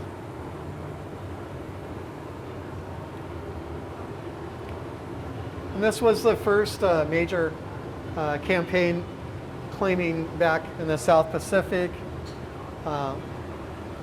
But the Guadalcanal campaign, and there was 3 naval night battles that were horrendously vicious off of Iron Bottom Sound and the Solomon Islands. And here's the Arisaki rifle. The Marines called it Operation Shoestring because they just barely had enough ammunition and supplies to conduct the battle. But they were trying to acquire Henderson Airfield, so they had that strategic advantage of air power. So we put this together. Iron Bottom Sound, Savile Island, this is where a lot of ships battled and were sunk. So we have a write-up of each of the ships sinking. And I wrote these, and it's so difficult to explain a battle in 2 paragraphs. Right. But also, we have the Japanese, some of the Japanese ships too, I couldn't even find pictures of, so I would get like a sister ship close to it. I love the interactive nature of this. That's really neat. Right. I think that does help people understand really well. Yeah. What are Japanese naval archives like? Is that something you've spent much time in your work with the Iowa and kind of tracking down any of the history there? Not those. I was at the National Archives once. There's so much now that's being posted on the National Archives website, and I'd like to go back again also to the History and Heritage Command, the Navy's history department as well. And of course, back to the Imperial War Museum one day as well. So yeah, I'll take a grant too while there you go.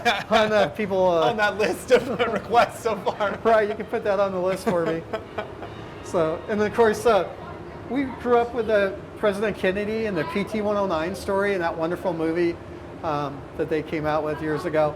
I'm getting used to this, but at first I was very surprised. Younger individuals don't know this story.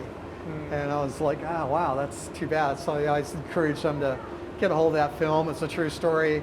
It's really remarkable. Getting split in half with during the Solomon's campaign, trying to stop what they called the Tokyo Express from delivering the soldiers, the ammunition, the food, and the PT boats were out there many nights in pitch black weather. And then we have the story of the Scorpion and the Thresher, our nuclear-powered submarines that were lost. And a film of life inside a nuclear-powered submarine. So this is going to be open just for a few more months, and then it's going to be remodeled with some new concepts we have, exhibits for the Freedom of the Seas, or not the Freedom of the Seas, the National Museum of the Surface Navy. Okay. Right. Is that collaboration with any other museum ships at all, or how does that work when you kind of work? We're developing it our own so far. Gotcha. The Surface Navy Association has interfaced with us a little bit. Yeah. So, yeah, that's coming out several months from now. Nice. Yeah. This is Bob Ballard's story. He's actually just about 2 miles down the road here on Harbor Boulevard with his organization.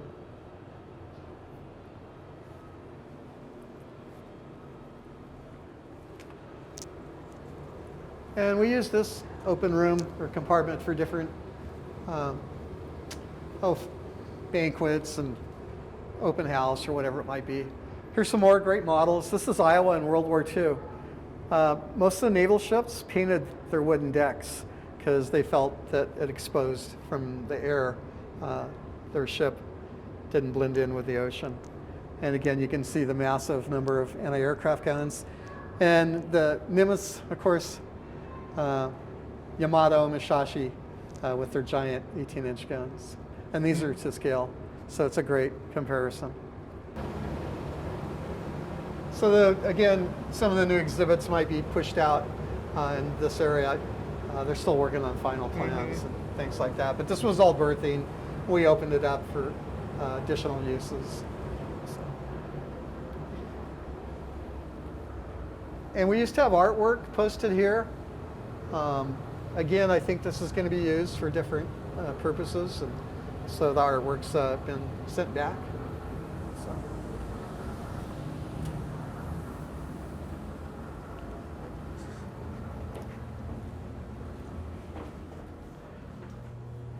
And then we come back to some of the original crew compartments. Here's the print shop.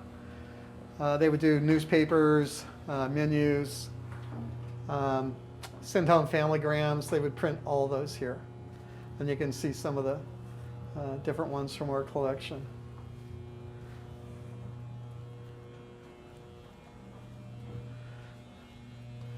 Here's a damage control compartment. When general quarters are called, some people would go to a damage control station on different compartments around the ship. And the corpsmen would also be spread out at battle dress stations as well. Then the laundry. This is a laundry sorting room. And you can see where the divisional bags would be thrown in here, and they'd get them ready, sort through them to go to the laundry. Steam presses for probably officers' uniforms. So now it's just like a hotel, pretty much. And your dryers. Now we're definitely right over the propellers. And just, again, like a hotel, you've got your linen pressing machine.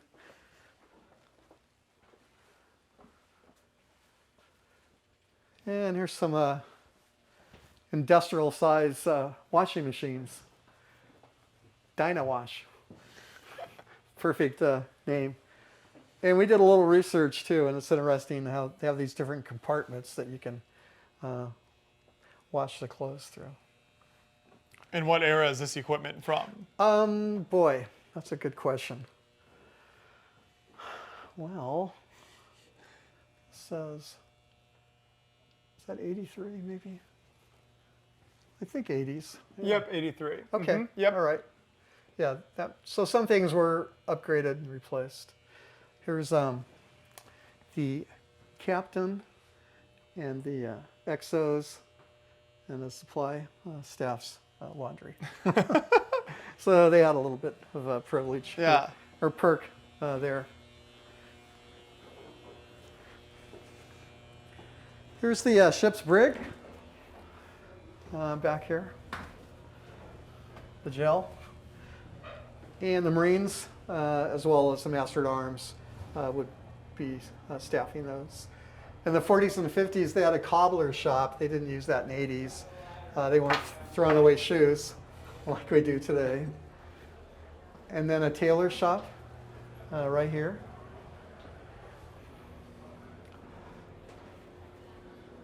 It's every imaginable service, pretty much. Sure. And here's your enlisted barber shop. And we know President Bush, or Vice President Bush then, came down to have a hair trim from one of the servicemen before his speech for the recommissioning of the ship in '84.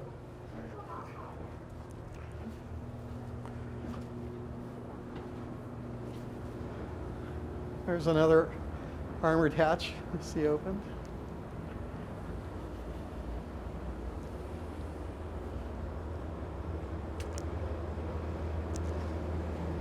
These are panels made by a furniture company called Sticks in Iowa, and they're just wonderfully done. And people can order reproductions because they digitally mapped them back in Des Moines, outside Des Moines. But those are on display around these compartments.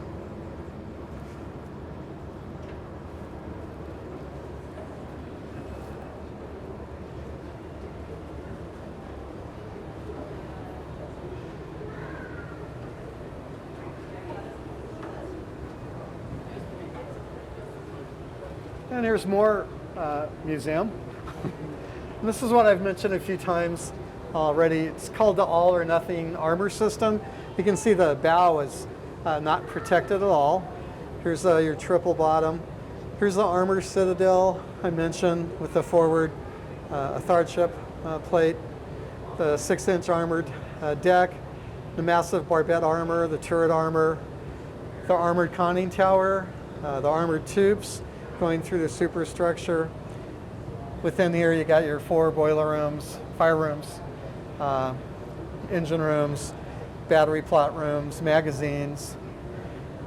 Here's the side armor, 3 void spaces before you hit the side armor that sits at a 11-degree angle. And then also they put a lot of effort in protecting the steering gear. So it's massively armored back there, 13.5 inches of armor around there. The aft barbette, turret 3. So this is a cutaway illustration of the whole armor story that I've been talking about off and on. When I used to give my curator's tour, this was the first thing I went to, so I could point, and then later on I'd go, remember, then it hopefully made sense. Because it's a lot to take in. This is the aviation story about float planes and helicopters at sea.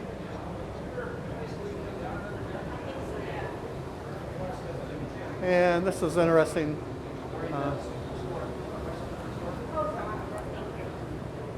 This was being scrapped and it was offered to us, but you can see the rifling of a 16-inch gun and the bore brush that would clean it. You'd pull it through right there. Yeah, it's massive.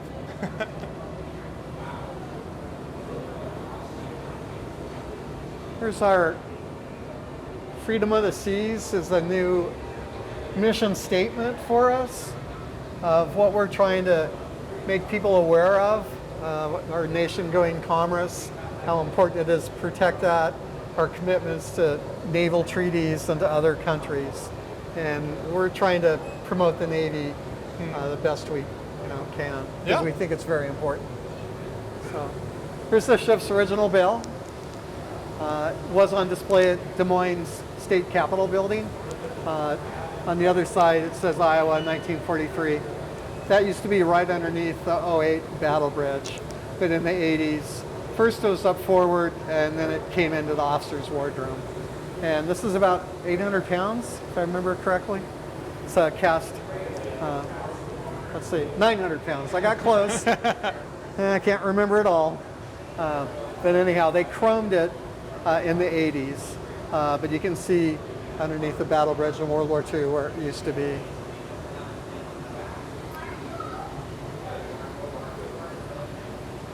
And this is a Navy also presentation on how they try to take care of the environment of the sea, and a lot of interactive exhibits for the younger generation to play with, and just so they're aware of some of the broader maritime picture. and what's out there and how the Navy interacts with us. We'll walk through our ship's gift shop. This used to be the main ship store in the 80s, and then there was a secondary smaller ship store, and they would sell toiletries, shirts, film, cassette decks or cassettes in that era, things of that nature. But we subcontract out with the VIT network for this group, and we interface with them quite a bit.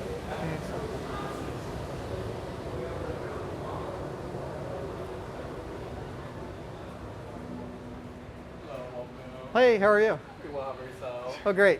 We're doing a walking tour, history tour. The most important part of the ship, right here. We were having some air problems last week, and it was, You guys come out at a perfect time. yeah, it was quite the endurance contest. Oh. Yeah.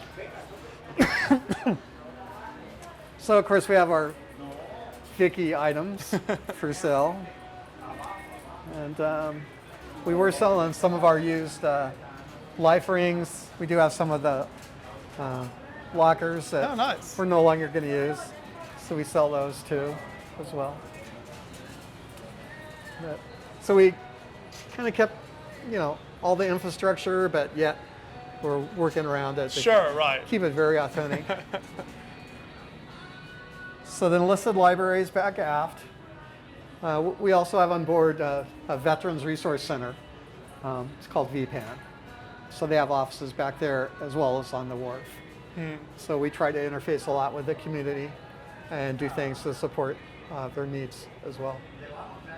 So, there we go. So that would normally conclude the normal self-guided tour route. As I said, it takes hour and a half. And you can also book a guided tour with one of us.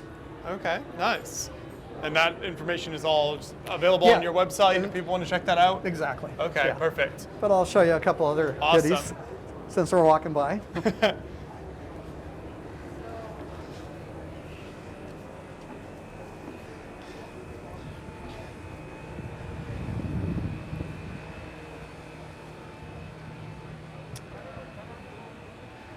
So there's an event taking place in our fantail. This is Vicky's, our doghouse food stand. And you can see we have a big tent now erected. So a lot of functions take place back aft. But this was the fantail where the helicopters would land. And of course, for taking pictures with Vicky, we had to create a major Vicky statue. This is a Korean era tandem rotor helicopter called a Paiseki Hup. And it was mainly used on aircraft carriers. It had a trap door underneath. A horse collar would come down to pick up a downed aviator in the water. But it was also a VIP taxi to go to the different ships. Iowa would normally have a Sikorsky horse assigned to her. But I do have several pictures of the Paiseki Hup being on board Iowa as well. We do have the rotors, but we have them stored back aft. And this actually flew for the French Navy, and we believe it participated in their war in Vietnam. And then it went to a Netherlands Dutch Aviation Museum after being part of a French construction company's observation type vehicle. And then back to its original Paiseki construction or plant in Philadelphia, and then eventually we acquired it and we repainted it in American Korean War colors. So it's got a great story behind it. They did a great job. It's all there too, but we're not going to attempt to ever fly it. Right. That's great display. And here they go. They're taking photos with. So you can see turret 3 here is turned a bit, and that's to have access to the strike gun hatch where we're going to lower some projectiles. We can walk over there. Yeah.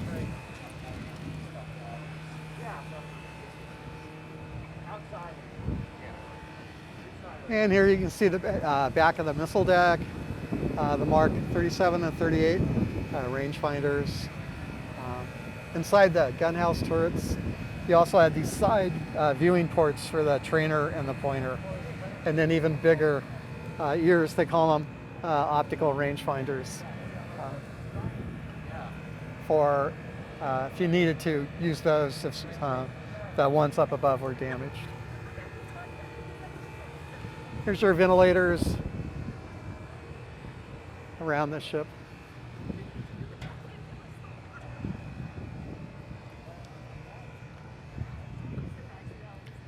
And here's some of the projectiles we're getting ready to lower down this strike hatch. And we've repainted them. Of course, they're demilitarized, and they were donated from one of the military armories or ammunition stations. Yeah.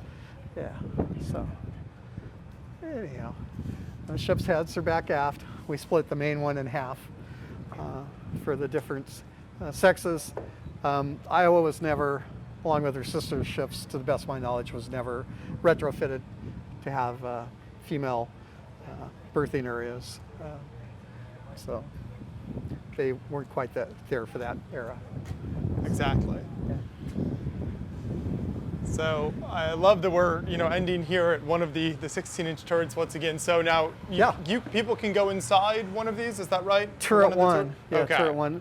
Only on that's part of the weekend gun tour. Gotcha. And the engineering tour is when you go down below into the fire room, boiler room, engine room. What else? The anchor windlass room, aft steering, which is really interesting, down below the water line, and some of the firefighting stations, things like that. And it's with trained people that know about those topics better than myself. And the gun tours, you get inside the 5-inch guns and the one turret one, the battery plot rooms. Eventually the magazines, but I don't think we're quite there yet because it's pretty tricky to get below. So. Well, this tour has been incredible. So I really appreciate all the time and just information that you've shared with us. Thanks. So as we mentioned earlier, for everyone watching, we'll have a link to the website in the description where you can find all the info about visiting the battleship here. And definitely, if you have an opportunity, come check this out. These massive battleships are just incredible to walk around and explore and learn the history of. So definitely take that opportunity if you can to come here. Like I said, we'll have the website in the description. You can find more info on the website as well for those different events and things that go on the ship here. Sure. So you can kind of check that out and see if you can time that with some of the special events and things that you have going on as well. So thank you so much. I really appreciate it. Thanks for coming out. It's a pleasure to have you both here with us, and hope you enjoyed it.